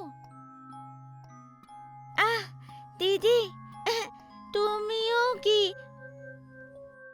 কোথায় তোমরা? তোমাদের ঘরে যাও আর নিজেদের জিনিসপত্র প্যাক করে নাও। আমাদের নিয়ে যাওয়ার জন্য তোমাদের পরিবার নিচে অপেক্ষা করছে। চলো তাড়াতাড়ি যাও। কারণ পূজা আর নিধি অ্যাডপ্টেড চিলড্রেন ছিল, তাই প্রায় সময় ওদের ফ্যামিলিজ চেঞ্জ করতে হতো। ওদের জীবন এতদিন সুখেই কেটে চলেছিল। দিদি, সত্যি বলতে আমার এই পরিবারটা ছেড়ে যাওয়ার একদম ইচ্ছে করছে না, কিন্তু আর অন্য কোনো উপায়ও তো নেই। আমাদের মতো অনাথদের জীবন এরকমই হয়, এক বাড়ি থেকে দ্বিতীয় বাড়ি, দ্বিতীয় বাড়ি থেকে তৃতীয় বাড়ি। দুই অ্যাডপ্টেড বোন নিজেদের জীবনের সংঘর্ষে অনেক ছোট ছিল। পূজা, যার বয়স 13 বছর ছিল, অপরদিকে ওর ছোট বোনের বয়স 10 বছর ছিল। এখন ওদেরকে মার্ফি পরিবারে যাওয়ার ছিল। দিদি, তুমি কি জানো ওই মার্ফি আন্টিটা খুব বাজে। ওনার বাচ্চাদের প্রতি বিশেষ কোনো টান নেই, কিন্তু জানি না কেন ইনি আমাদের নিতে এসেছেন। হ্যাঁ, কথাটা তো ঠিকই বলেছিস, কিন্তু আমিও শুনেছি যে এনার স্বভাব খুবই অদ্ভুত। ব্যবহারের তো আর বলে কথাই নেই। আগেও অনেক লোকেরা এদের এখান থেকে অনেক বাচ্চাদের উধাও হওয়ার গল্প বলেছিল, জানো? সোনা মারা, যাও বাইরে গাড়িতে বসে পড়ো। হ্যাঁ, সন্ধে নেমে এসেছে না? যাও, হ্যাঁ যাও। দুই বোন এখন মার্ফি পরিবারে পৌঁছে গেছিল, কিন্তু ওখানে ওদের এতদিনের সব থেকে ভালো এক্সপেরিয়েন্স হচ্ছিল। বাড়ি কোনো বড় প্রাসাদের থেকে কম ছিল না, আর আলোর দ্বারা আলোকিত ছিল এই বাড়ি। সেই রাতে দুই বোন শুয়ে পড়ে, আর পরের সকালে উঠে দেখে যে মার্ফি ওদের পাশেই বসেছিল। সোনা মারা, দেখো স্কুলে যাওয়াটা তো খুবই প্রয়োজন, তাই না? কিন্তু আমি তোমাকে দুটো রাস্তা দিচ্ছি। হ্যাঁ, হয় বাড়ির সব কাজ করো, না হলে স্কুলে যাও। পূজার পড়তে একটুও ভালো লাগতো না, সেই জন্য ও বাড়ির কাজ করাটাই ঠিক মনে করল, আর নিধি স্কুলে যাওয়ার সিদ্ধান্ত করল। প্রায় 1 সপ্তাহ পর পূজা, ও পূজা, তাড়াতাড়ি ডাইনিং হলে পৌঁছে যাও, যাও। ডাইনিং হলে বসার পর নিধি, তুমি শুরু করো। আজ তোমার পছন্দ মতো খাবার তৈরি করেছি। পূজা, আমি তোমার সঙ্গে কিছু কথা বলতে চাই। আমি জানি না যে তোমার আগের পরিবার কি ধরনের ছিল বা তাদের কি চিন্তাধারা ছিল, কিন্তু এই বাড়িতে আমরা সততাকে গুরুত্ব দিই, আর তুমি যাকে নিজের বোন বলো সেটা তোমার শুধু ভ্রম। এ তোমার কাল্পনিক মিত্র, আর এর থেকে বেশি আর কিছুই না, বুঝেছো? আর তুমি এখন 13 বছরের হয়ে গেছো, এখন এই সব ছেলে খেলা তোমায় ঠিক মানায় না। ম্যাডাম, এ আপনি কি বলছেন? আপনি কি নিধিকে দেখতে পান না? এ আমার কাল্পনিক বা স্বপ্নের কোনো ভ্রম নয়, ও আমার সত্যিকারের বোন। আপনি আমাদের দুজনকে অ্যাডপ্ট করেছেন, তাই না? না না পূজা, আমি শুধু তোমাকে অ্যাডপ্ট করেছি। আমি আর অন্য কোনো মেয়েকে জানি না। আর নিধি বলে যাকে তুমি ডাকতে থাকো না, আসলে তার এই পৃথিবীতে কোনো অস্তিত্বই নেই। মার্ফির এই কথাগুলো শুনে পূজার খুব রাগ তো ধরছিল, কিন্তু ও নিজের মনের কথা বলে উঠতে পারেনি, আর মন খারাপ করে নিজের রুমে চলে গেল। পূজা নিজের মনে বিড়বিড় করতে লাগল। আমি কি পাগল? তাহলে কি নিধি নামের মেয়ে আসল জীবনে কেউ নেই? এইসব কি তাহলে আমার ভ্রম? আমার কি এই পাগলামি আর ছেলে খেলার জন্যই পুরনো পরিবারগুলো আমাকে ছেড়ে দিয়েছে? পূজা নিজের মনেই প্রশ্ন করে চলেছিল, আর তখনই দরজায় একটা আওয়াজ শোনা গেল। দরজার কাছে নিধি দাঁড়িয়ে হেসে চলেছিল। নিধি, নিধি তুমি?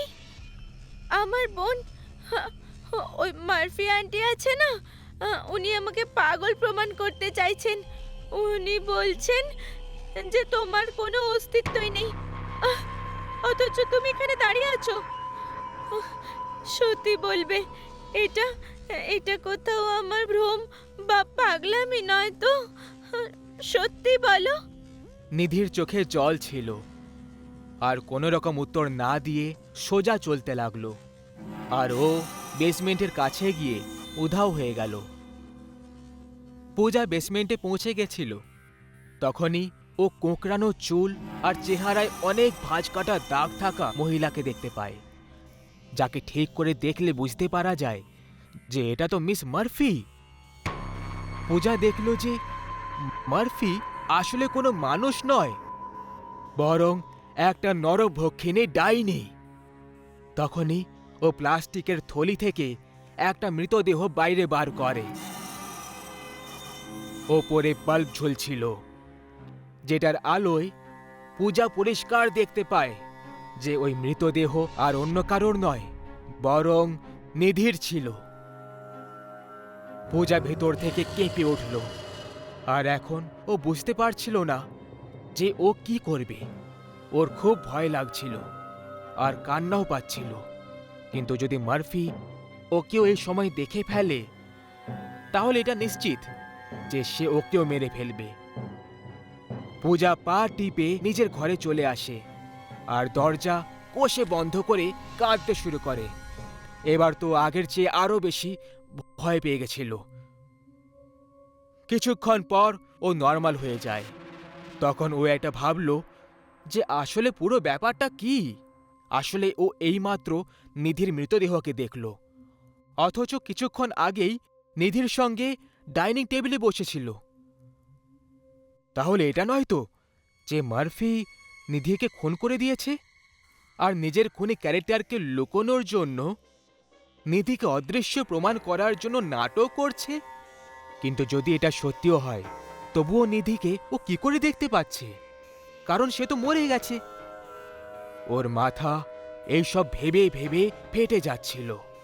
তখনই ও নিজের পাশে নিধিকে বসে থাকতে দেখে, যাকে দেখে ও খুব বেশি ভয় পেয়ে যায়। দিদি, তুমি ভয় পেও না। এটা সত্যি যে আমি মরে গেছি আর আমার নিজের কোনো অস্তিত্ব নেই। কিন্তু আমার খুনি ওই ডাইনি মার্ফি। গত সপ্তাহের শনিবারের রাত্রিতে যখন তুমি ভোম্বল কাকুর সঙ্গে মেলা দেখতে গেছিলে না, তখন আমি ভুল করে মার্ফি আন্টির রুমে চলে গেছিলাম, যেখানে যেতে সে বারবার বারণ করত। মার্ফি আন্টির রুমে তার আসল রূপ ছিল, যেমন ভূতের কস্টিউম, বড় বড় নখ, সাদা চুল আর আর রক্তের বোতল। আমাকে মার্ফি আন্টি দেখে ফেলেছিল আর নিজের আসল রূপ লুকিয়ে রাখার জন্য উনি আমাকে ছল করে বেসমেন্টে ডেকে পাঠান আর মাথায় রড মেরে আমাকে মেরে দিলেন, আমার খুন করে দেন। আর সেখানেই আমাকে একটা প্লাস্টিকের থলিতে বেঁধে দেন, যাতে কেউ যেন আমার ব্যাপারে কখনো না জানতে পারে। এইটুকু বলে নিধি ওখান থেকে উধাও হয়ে যায়। মানে পূজা এখন পুরো ব্যাপারটা জেনে গেছিল। ওর খুব কান্না পাচ্ছিল, কারণ ওর আর ওর বোনের মধ্যে একটা খুবই বিশুদ্ধ সম্পর্ক ছিল, যে কারণে নিধির আত্মা মরে যাওয়ার পরেও ওকে দেখা যেত। পূজা ভেবে নিয়েছিল যে এখন ও যে কোনোভাবে নিধির সঙ্গে ন্যায় করবে, মার্ফিকে শাস্তি দেবে। আর সেই জন্য পরের দিন সকাল হতেই পূজা তৈমুর আঙ্কেলের বাড়িতে যায় আর তাকে সব কথা খুলে বলে। তৈমুর সেই লোক ছিল যে ওদের সেটেলমেন্ট মার্ফি পরিবারে করিয়েছিল, কিন্তু তা সত্ত্বেও তৈমুর মার্ফির আসল রূপের ব্যাপারে কিছুই জানত না। সন্ধেবেলায় পূজা তৈমুর আর পুলিশওয়ালাকে নিয়ে মার্ফি হাউসে পৌঁছয়। তাদেরকে বেসমেন্টে সেই মৃতদেহটা দেখানোর জন্য নিয়ে যেতে লাগলো। বেসমেন্টে পৌঁছানো মাত্রই তারা যেটা দেখল সেটা দেখে সবাই অবাক হয়ে পড়ল। সবাই দেখল মার্ফি ফাঁসের দড়িতে ঝুলছিল, আর এখন তার আসল ডাইনিওয়ালা রূপটাও পরিষ্কার দেখা যাচ্ছিল। ওই 200 বছরের বুড়িটাকে দেখা যাচ্ছিল। এখন তো মার্ফি মরে গেছিল। এখন এরপরে আর কী বা হতে পারত? কিন্তু পূজা দেখল মার্ফির ঝুলে থাকা মৃতদেহের পাশে নিধি দাঁড়িয়ে হাসছিল। পূজা বুঝতে পেরে যায় যে এই ডাইনির এত ভয়ঙ্কর মৃত্যু কি করে হয়েছে। এর খুন নিধি করেছে। সেটাই শেষবার ছিল যখন পূজা নিধিকে দেখেছিল। তারপরে নিধির দাহ সৎকার করা হলো। তারপর আর কখনো পূজা নিধিকে দেখতে পেল না। মার্ফির অন্ত যদিও খুব বেদনাদায়ক হলো, কিন্তু সে একটা নির্দোষের থেকে তার জীবন কেড়ে নিয়েছিল। দুটো বোনকে চিরকালের জন্য আলাদা করে দিল। আজ এই ঘটনাটা হয়ে অনেক দিন পেরিয়ে গেছে, কিন্তু পূজা আজও সেই সময়গুলো যখন মনে করে তখন ও কেঁপে ওঠে। বিশেষ করে সেই সময়টা যখন মরে যাওয়ার পরও নিধির আত্মা ওকে সত্যি বলে দেয় আর মার্ফির পর্দা ফাঁস করে দেয়। সেই জন্য বলা হয়, মৃত্যু শুধু শরীরের হয়, আত্মা আর ভাবনা দুটো অমর থাকে। যদি সম্পর্ক আর ভালোবাসা পবিত্র হয়, তাহলে মৃত্যুর পরেও আপনার কাছের মানুষ আপনাকে রক্ষা করবে আর আপনার সাথে থাকবে। যদিও মার্ফি নিজের আসল রূপ লুকোনোর জন্য নিধিকে খুন করে দিয়েছিল, কিন্তু নিধির মৃত্যুর পরেও আসল সত্যিটা সামনে এসেই গেল। আরে গ্রামবাসীরা, তোমাদের কি ওই মায়ার ভয় নেই একটুও? আজকে অমাবস্যা, ও অবশ্যই বেরোবে। আরে ও রবি, কেন এত চিন্তা করছো? কিছু বিপদ আসতে চলেছে নাকি? আরে একটু ধৈর্য ধরো সরকার। তোমরা কি সবাই ভুলে গেছো 1 বছর আগে এই গ্রামে কি কি ঘটেছিল? তোমাদের সবার কি ওই ঘটনার একটুও ভয় নেই? কেন আপনি কাটা গায়ে হাত দিয়ে দেখছেন? যেটা পেরিয়ে গেছে সেটা মনে করে কি লাভ হবে? তোমাদের সবার মাথা খারাপ হয়ে গেছে। তোমরা সবাই ওই লোকটার সঙ্গে যা করেছো, সে তার প্রতিশোধ নিতে অবশ্যই আসবে। ও আচ্ছা, তাহলে তুমি ওই ডাইনির কথা বলছো, যাকে গ্রামবাসীরা বট গাছের সাথে ঝুলিয়ে মেরে দিয়েছিল? হ্যাঁ বিনোদ বাবু, তুমি একদম ঠিক ধরেছো, আমি তারই কথা বলছি। কিন্তু আজ হঠাৎ 1 বছর পরে তুমি সেই ঘটে যাওয়া অতীতের কথা কেন বলছো? ওই ডাইনিটার গল্প তো তখনই শেষ হয়ে গেছিল যখন গ্রামবাসীরা ওকে পুড়িয়ে দিয়েছিল। কিন্তু তুমি কি এই ঘটনার পরের ওই ভয়ঙ্কর কাহিনীটা মনে রেখেছো, যখন ওই ডাইনিটা অভিশাপ দিয়ে বলেছিল যে ও অবশ্যই আসবে? এর থেকেও ভয়ঙ্কর কথা তো এটা ছিল যে যে লোকেরা ওই ডাইনিকে পুড়তে দেখে নিয়েছিল না, তাকে আবার খোলা চোখে দেখার জন্য কারোর মধ্যে সাহস মেচেছিল না। ওই ডাইনিটার মৃত্যু যারা দেখেছিল তাদের সবার চোখের জ্যোতি চলে গেছিল।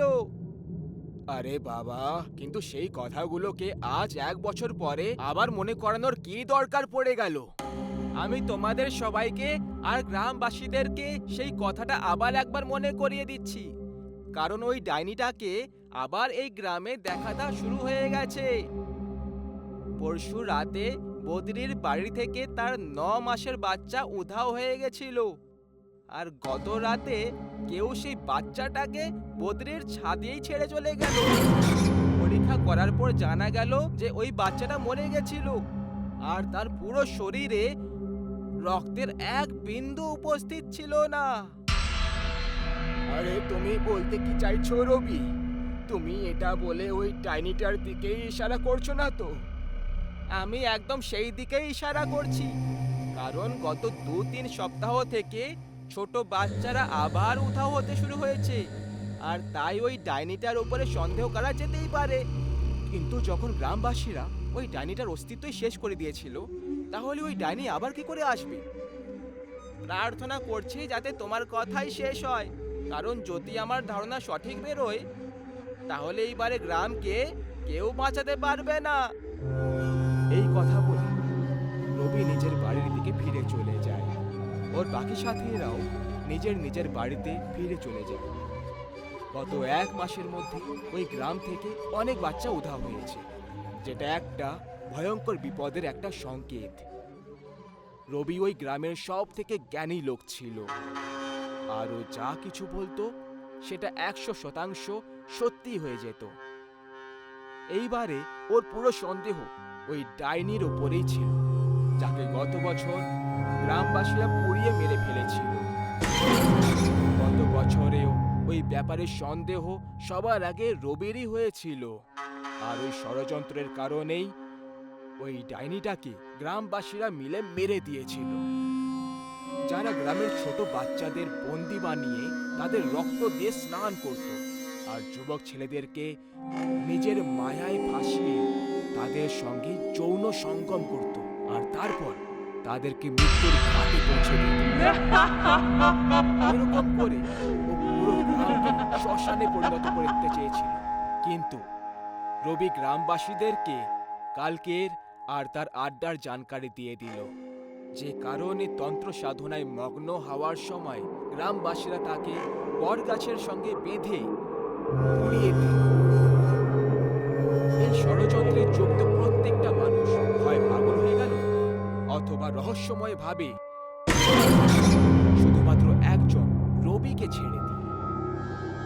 কালকের ডাইনের একটা বিশেষ গুণ ছিল যে সে পুরো বছরে শুধু 3 মাসের জন্যই নিজের বাসস্থান থেকে বার হতো আর নিজের শিকারের সন্ধান করতে লাগতো। ওই 3 মাসের সময় এখন শুরু হয়ে গেছে।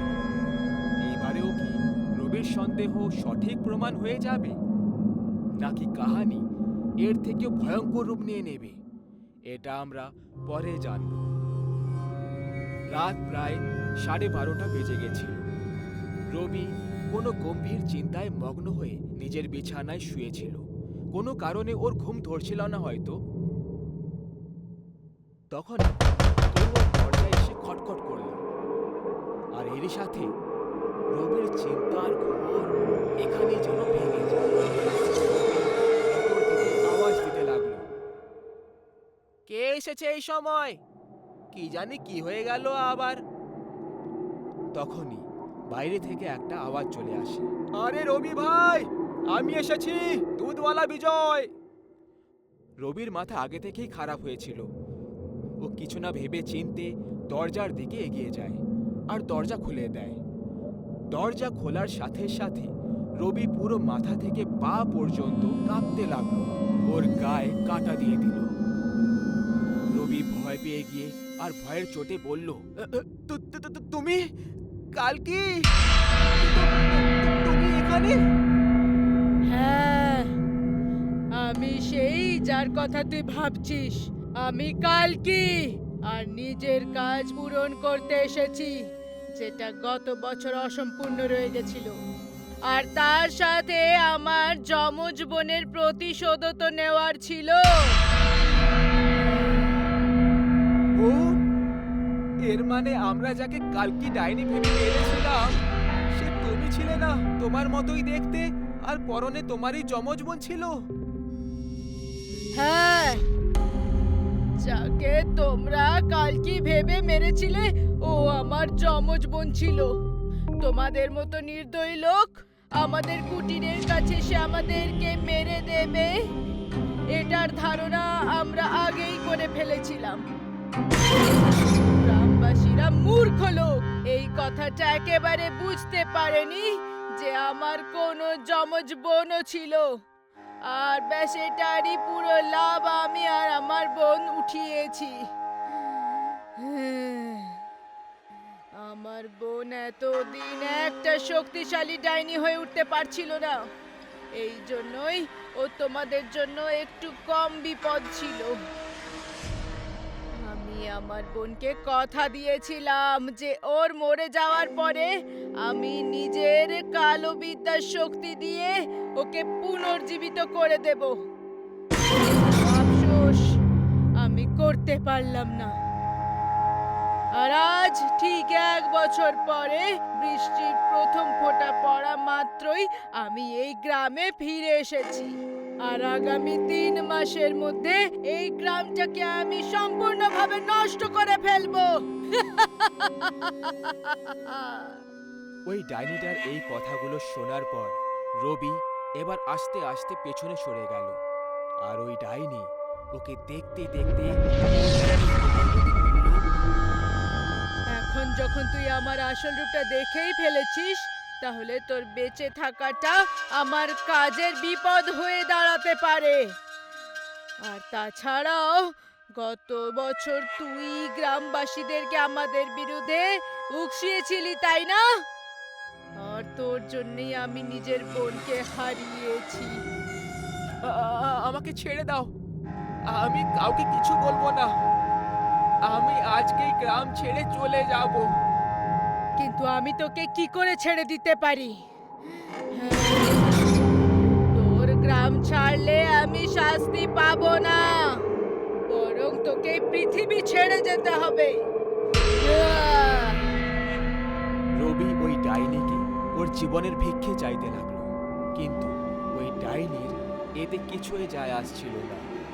ও দ্রুত গতিতে ওর দিকে এগিয়ে এলো আর এক ঝটকায় নিজের ধারালো নখ দিয়ে ওর বুকে মেঝে পার করে দিল আর ওর শরীর থেকে ওর হৃদয় পার করে নিল।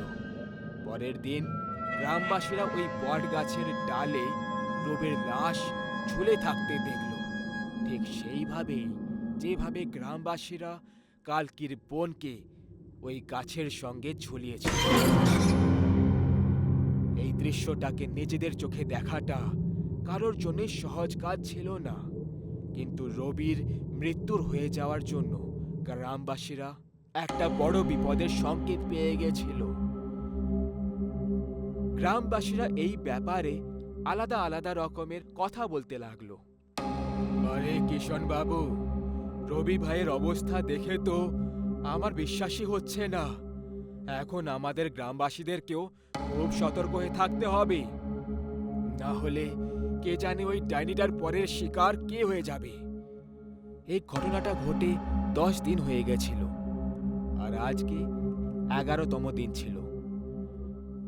গ্রামের নির্জন বস্তিতে হঠাৎ করে ঘুঙুরের আওয়াজ হলো, যে কারণে কয়েকজন লোকের ঘুম ভেঙে গেল, কিন্তু কিছুজন এখনো গভীর ঘুমে শুয়ে পড়েছিল।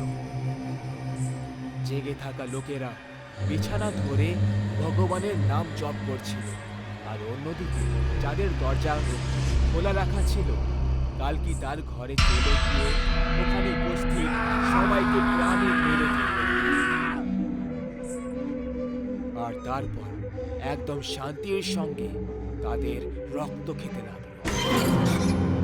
পরের দিন গ্রামের জমিতে দিনের আলোতে ভয়ঙ্কর আগুন ধরে গেল, যে কারণে অনেক কৃষকরা আত্মহত্যা করে নিল আর কিছুজন গ্রাম ছেড়ে যাওয়ার সিদ্ধান্ত নিল। গ্রামবাসীরা একমাত্র জায়গা থেকে যে জল নিয়ে যেত সেই গভীর কুয়াটাও ভেতর থেকে বিষাক্ত হয়ে গেল। গোটা গ্রামে আতঙ্কের পরিবেশ ছেয়ে গেল। গর্ভবতী মহিলাদের বাচ্চারা পেটের মধ্যেই মরে গেল। গ্রামবাসীরা এই অভাবনীয় এই ঘটনার পুরো দায় ওই ডাইনিটার ঘরেই চাপিয়ে দিল, আর সবাই এটা মেনে নিল যে তাদের গ্রামের উপর অবশ্যই কারোর অভিশাপ লেগে গেছে। এটাই ভেবে 1 সপ্তাহের মধ্যে গোটা গ্রাম খালি হয়ে গেল। আর আজকে এই মারাত্মক ঘটনাটা 12 বছর কেটে যাওয়ার পরেও যদি কেউ ভুলে বিসরে ভুল করে ওই গ্রামে যাওয়ার দুঃসাহস করে ফেলে, তখন তাকে গ্রামের পরিবেশ বাঁকে রবির আত্মা দেখতে পেয়ে যায়, যে তাদেরকে ভেতরে যেতে থামিয়ে দেয়। কিন্তু যারা রবির কথাগুলোকে এড়িয়ে দিয়ে গ্রামের ভেতরে একবার প্রবেশ করে ফেলে, তারা কখনো দ্বিতীয়বার ফিরে আসে না, আর ওই গ্রামেরই ভুতুড়ে পরিবেশে শান্তি না পেয়ে ঘুরে বেড়াতে থাকে।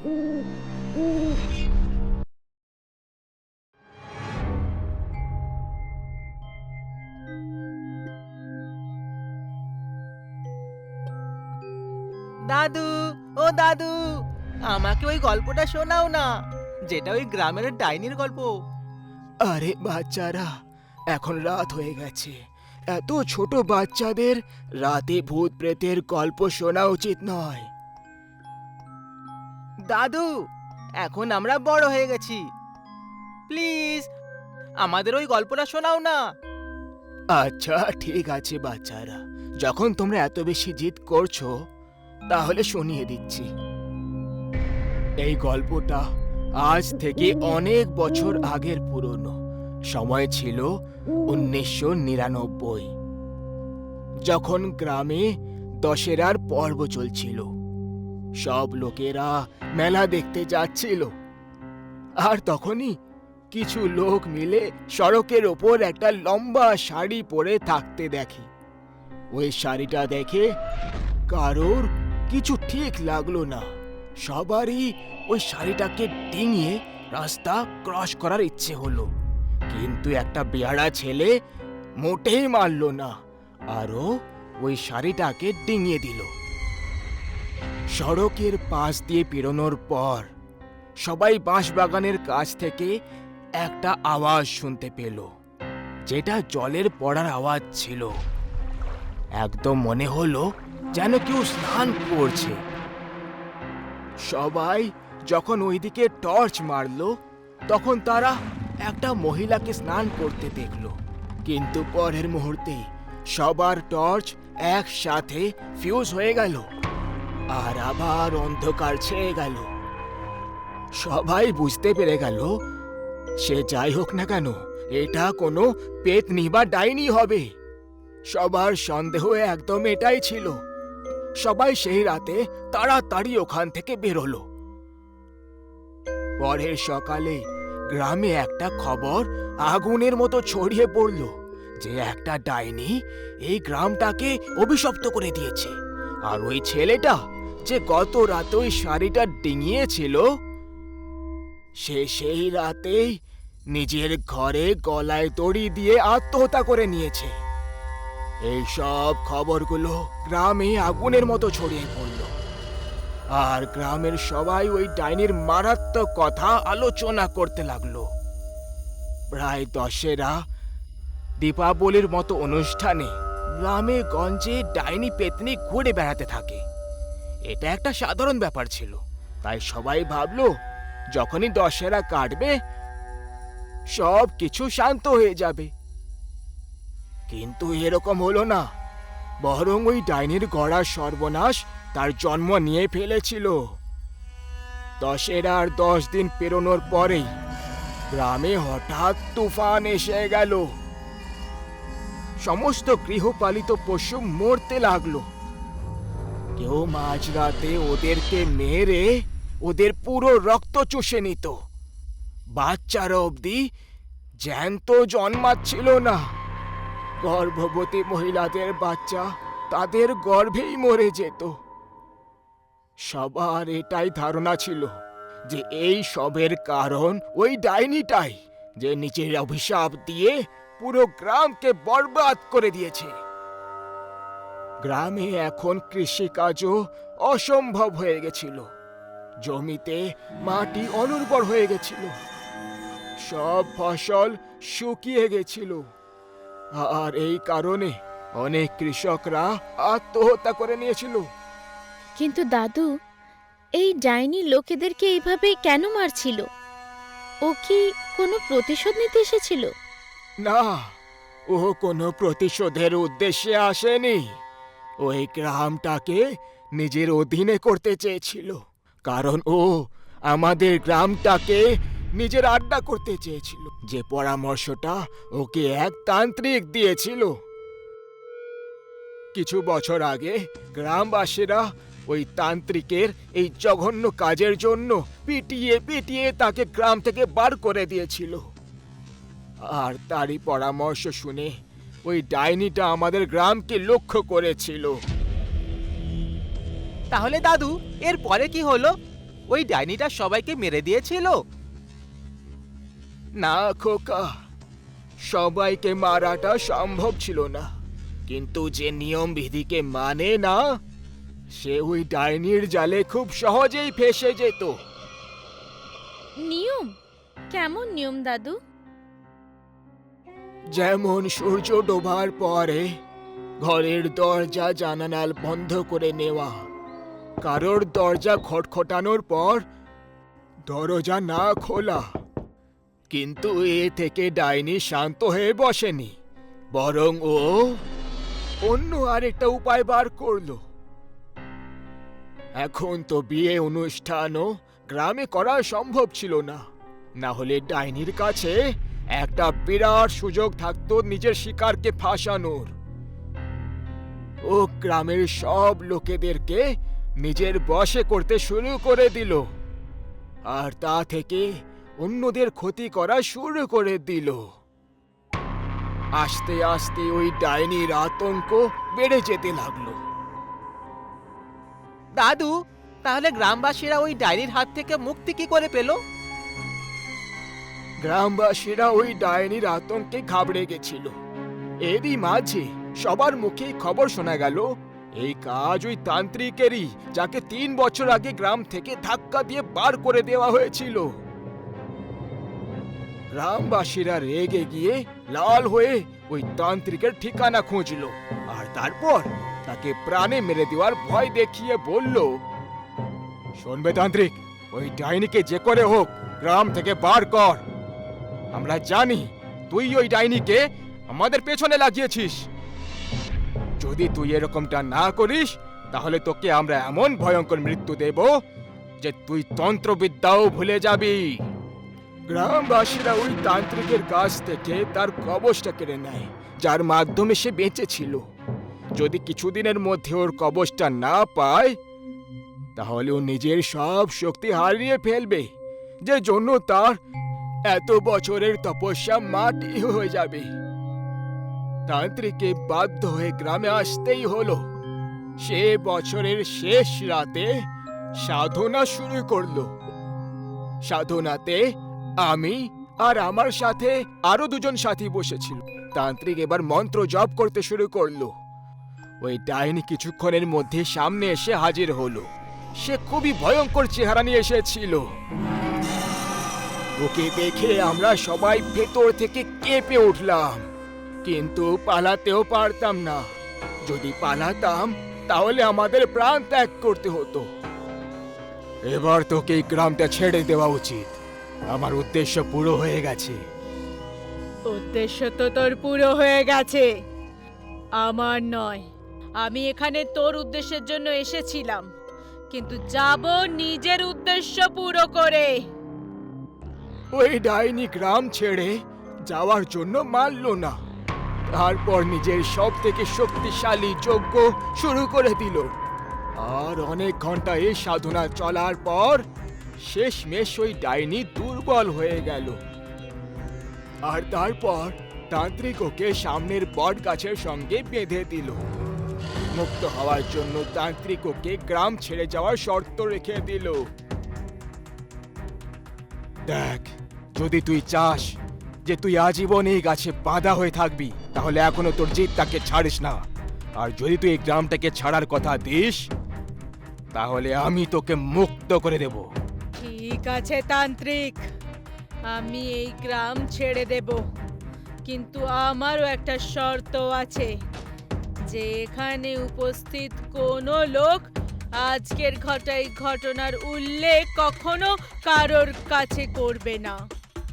তা না হলে আমি তার সামনে চলে আসব আর তাকে মেরে ফেলবো। এটা বলা মাত্রই ওই ডাইনি অজ্ঞান হয়ে যায়, আর তান্ত্রিক ওকে গাছ থেকে মুক্ত করে দেয়, আর গ্রাম আবার আগের মতো হয়ে যায়। আরে দাদু, তুমি তো বললে যে ওই ডাইনি সবার কাছে এটা দাবি রেখেছিল যে কেউ ওই রাতের ঘটনার উল্লেখ কারো সাথে করবে না, না হলে ও সামনে এসে যাবে। তুমি তো আমাদেরকে এই সব কিছু বলে দিলে। হে রাম, হে আমি কি করে ফেললাম? বুড়ো বয়সে স্মৃতিশক্তি দুর্বল হয়ে গেছে যে নিজের মৃত্যুকে ডাক দিয়ে ফেললাম। তখনই ঘরের লাইট চলে গেল, আর হালকা আলোয় ওই 3 জন সামনে একটা বড় মহিলার ছায়া দেখতে পেল। আর তখনই দাদুর গম্ভীরভাবে ছাতির যন্ত্রণা শুরু হলো। আর দাদুর গল্প আর তার জীবনের সময় এখানেই সমাপ্ত হয়ে গেল। রুদ্র একটা 25 বছরের ছেলে, যে মুম্বাইতে গ্রাম থেকে পড়ার জন্য এসেছিল। এখন একটা ভালো চাকরি করে আর ওর মা বাবাকে প্রত্যেক মাসে টাকা পাঠায়। এক রাতে রুদ্র নিজের জব থেকে বেরিয়ে বাইকে চেপে ঘরে যাচ্ছিল, আর মাঝখানে একটা বিড়াল চলে এলো রাস্তার ওপরে। রুদ্র ওই বিড়ালটাকে দেখে অবাক হয়ে গেল, আর ও বাইকটাকে সামলাতে পারলো না, আর বাইক স্কিড হয়ে গেল। রুদ্রের বাইকে একটু দাগ পড়ে গেল, কিন্তু ও দেখলো যে ওর হাতের ঘড়িটাও ভেঙে গেছে।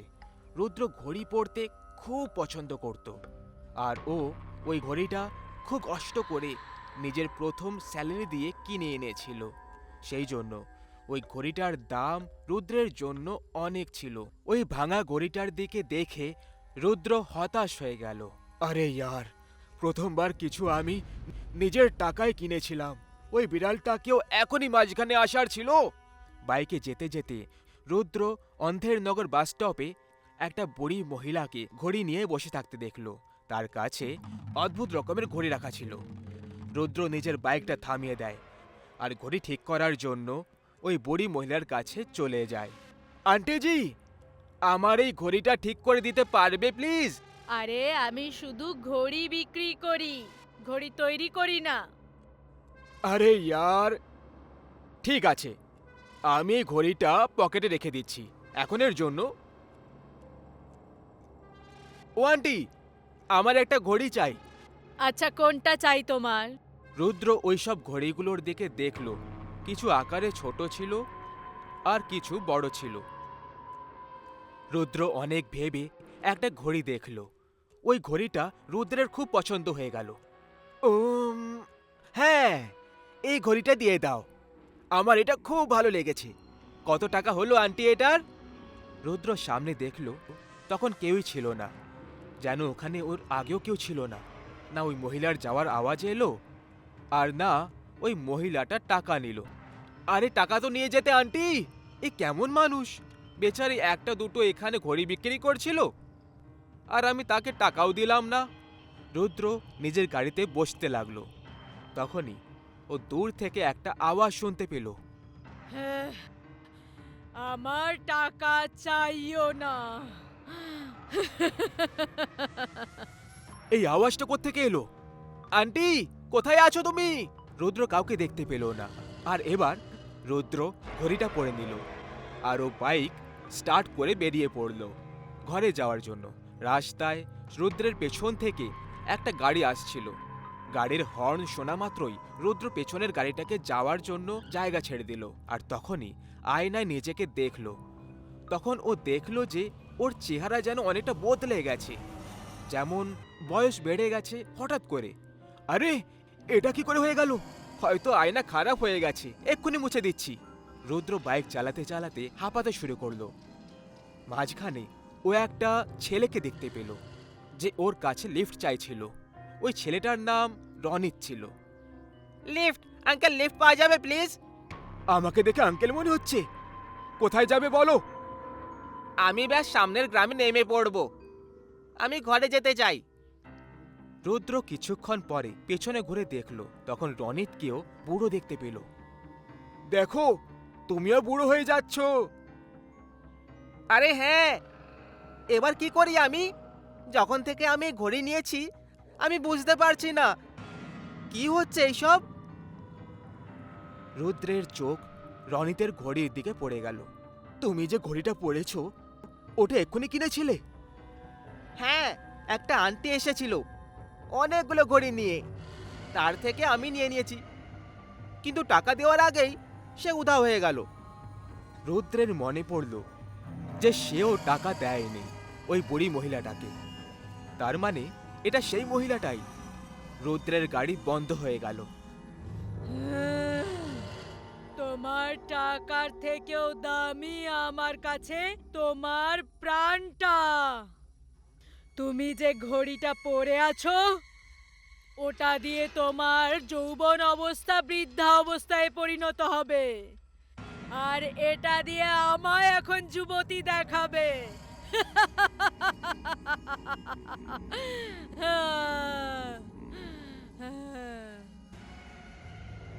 ওই বুড়ি মহিলা রুদ্র রনিতের সামনে চলে আসে। ডাইনি নিজের ঘোমটা সরিয়ে দিল আর জোরে জোরে হাসতে শুরু করলো। তুমি একটা ভূত!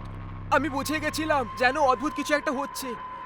আমি নিজের ঘড়িটা এক্ষুনি হাত থেকে খুলে ভেঙে দিচ্ছি, তারপর এই দেখো। রুদ্র ঘড়ি খুলতে লাগলো, কিন্তু ঘড়িটা খুলল না। রুদ্র দাঁত দিয়ে ঘড়ি খোলার চেষ্টা করতে লাগলো, কিন্তু ওর দাঁতও দুর্বল হয়ে গেছিল বয়স হয়ে যাওয়ার কারণে। রনি তো দাঁত দিয়ে ঘড়ি খোলার চেষ্টা করতে লাগলো, কিন্তু রনিতের দাঁত শেষে ভেঙে গেল। হে ভগবান, এটা কি হয়ে গেল? এখনো তো আমার অর্ধেক বয়সও হয়নি, আর এক্ষুনি আমার দাঁত ভেঙে দিলে। রনিত কাঁদতে শুরু করলো। ওই ডাইনি ওই দুজনের প্রাণ নিজের মধ্যে প্রবেশ করাতে লাগলো। দুজনেই জোরে চিৎকার করছিল। তখনই ওখানে একজন তান্ত্রিক চলে আসে, আর সে নিজের ঝুলি থেকে কিছু ছাই উড়িয়ে ওই ডাইনির ওপর ছুঁড়ে দেয়। এই ডাইনি, এরকম অজানা লোকেদেরকে ধরে ওদের প্রাণ নেওয়াটা তোকে খুব বড় পাপী করে দেবে। তুই একটা ঘোর পাপী। এ তুই কি করছিস তান্ত্রিক? তোকে এর ফল ভুগতে হবে।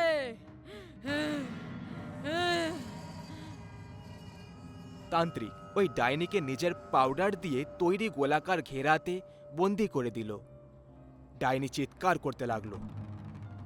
ও রুদ্র রনিতের প্রাণ নেওয়ার আগেই তান্ত্রিক ওকে বন্দি বানিয়ে দিল। ধন্যবাদ সাধু বাবা। হ্যাঁ, ধন্যবাদ সাধু বাবা। এই ডাইনি কোনো সাধারণ ডাইনি নয়। মানে ওই গ্রামের সব থেকে মহান ঘড়ি তৈরি করত তার স্ত্রী ছিল, যে 100 বছর আগে এখানে বসবাস করত। রানী তার স্বামী অমিতের সঙ্গে সুখে জীবন কাটাচ্ছিল, কিন্তু একদিন ওর স্বামী এমন একটা কল্পনা করল যে সে তার ঘড়ি বানানোর কাজে নিজের পুরো জীবন সমর্পিত করে দিল। অমিত এমন একটা ঘড়ি তৈরি করতে চেয়েছিল যেটা বুড়ো লোকেদেরকে যুবক করে দেবে আর যুবকদেরকে বুড়ো। একদিন অমিত তার বাড়ির বাইরে একটা লোককে দেখেছিল। ওই লোকটা আত্মহত্যা করতে যাচ্ছিল। অমিতের ঘরের বাইরে গাড়ি এলো খুব জোরে, আর ওই লোকটার উপর দিয়ে চালাতেই যাচ্ছিল। তখন অমিত চিল্লিয়ে উঠল, আরে ভাই, যদি তুমি আত্মহত্যা করতে চাও তাহলে ঘরে গিয়ে গলায় দড়ি দিয়ে দাও। বেঁচে থাকতে ভালো লাগছে না নাকি?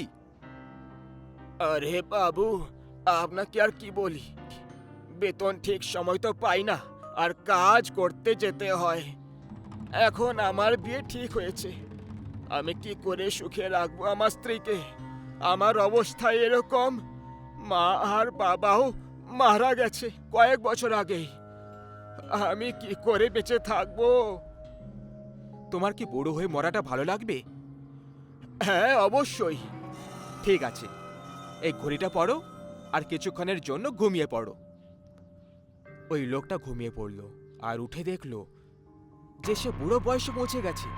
তুমি এটা কি করলে? আমি নিজেকে এভাবে দেখতে চাই না। তুমি তো বলেছিলে তুমি এভাবেই থাকতে চাও। আমি এখন আত্মহত্যা করতে চাই, এইভাবে বেঁচে থাকতে চাই না আমি। আর তোমার স্ত্রী আর তুমিও কখনো সুখে থাকতে পারবে না। ওই লোকটার অভিশাপ অমিত আর তার স্ত্রী রানীর ওপর লেগে গেল, আর ওরা দুজন কখনো সাথে থাকতে পারতো না। এমন লাগছিল যেন ওরা একে অপরের থেকে অনেক দূরে চলে গেছিল। আর আজকে সেই দিন যখন এই ঘটনাটা ঘটেছিল। এখন আমরা কি করতে পারি তান্ত্রিক বাবা? তোমরা তোমাদের যৌবন ফিরে পেতে পারো যদি তোমরা এই ঘড়িটা হাত থেকে খুলে দাও। যদি এটা করতে তোমাদের হাত কাটতে হয় তাহলে কেটে দাও, আর কোনো উপায় নেই তোমাদের কাছে। তাড়াতাড়ি করো, যদি তোমরা আরো বুড়ো হয়ে যাও তাহলে মরেও যেতে পারো। রুদ্র আর রনিত এটা শুনে আরো ভয় পেয়ে যায়। রুদ্র নিজের হাত কাটার জন্য রনিতকে বলে দিল। রনিত রুদ্রের হাত কেটে দিল, আর যখনই হাতটা কেটে দিল, ওই ঘড়িটা হাত থেকে খুলে গেল। রনি তো রুদ্রকে নিজের হাত কেটে দিতে বলল। রনিত নিজের একটা হাত দিয়ে রুদ্রের হাত কেটে দিল, আর ওর ও ঘড়িটা হাত থেকে খুলে গেল। দুজনের শরীর থেকে রক্ত ঝরতে লাগলো, কিন্তু তান্ত্রিক ওই দুজনের হাতে একটা কাপড় বেঁধে দিল, যে কারণে রক্ত বেরোনো বন্ধ হয়ে গেল। দুজনের প্রাণ বাঁচানোর জন্য তাকে এইসব করতে হলো।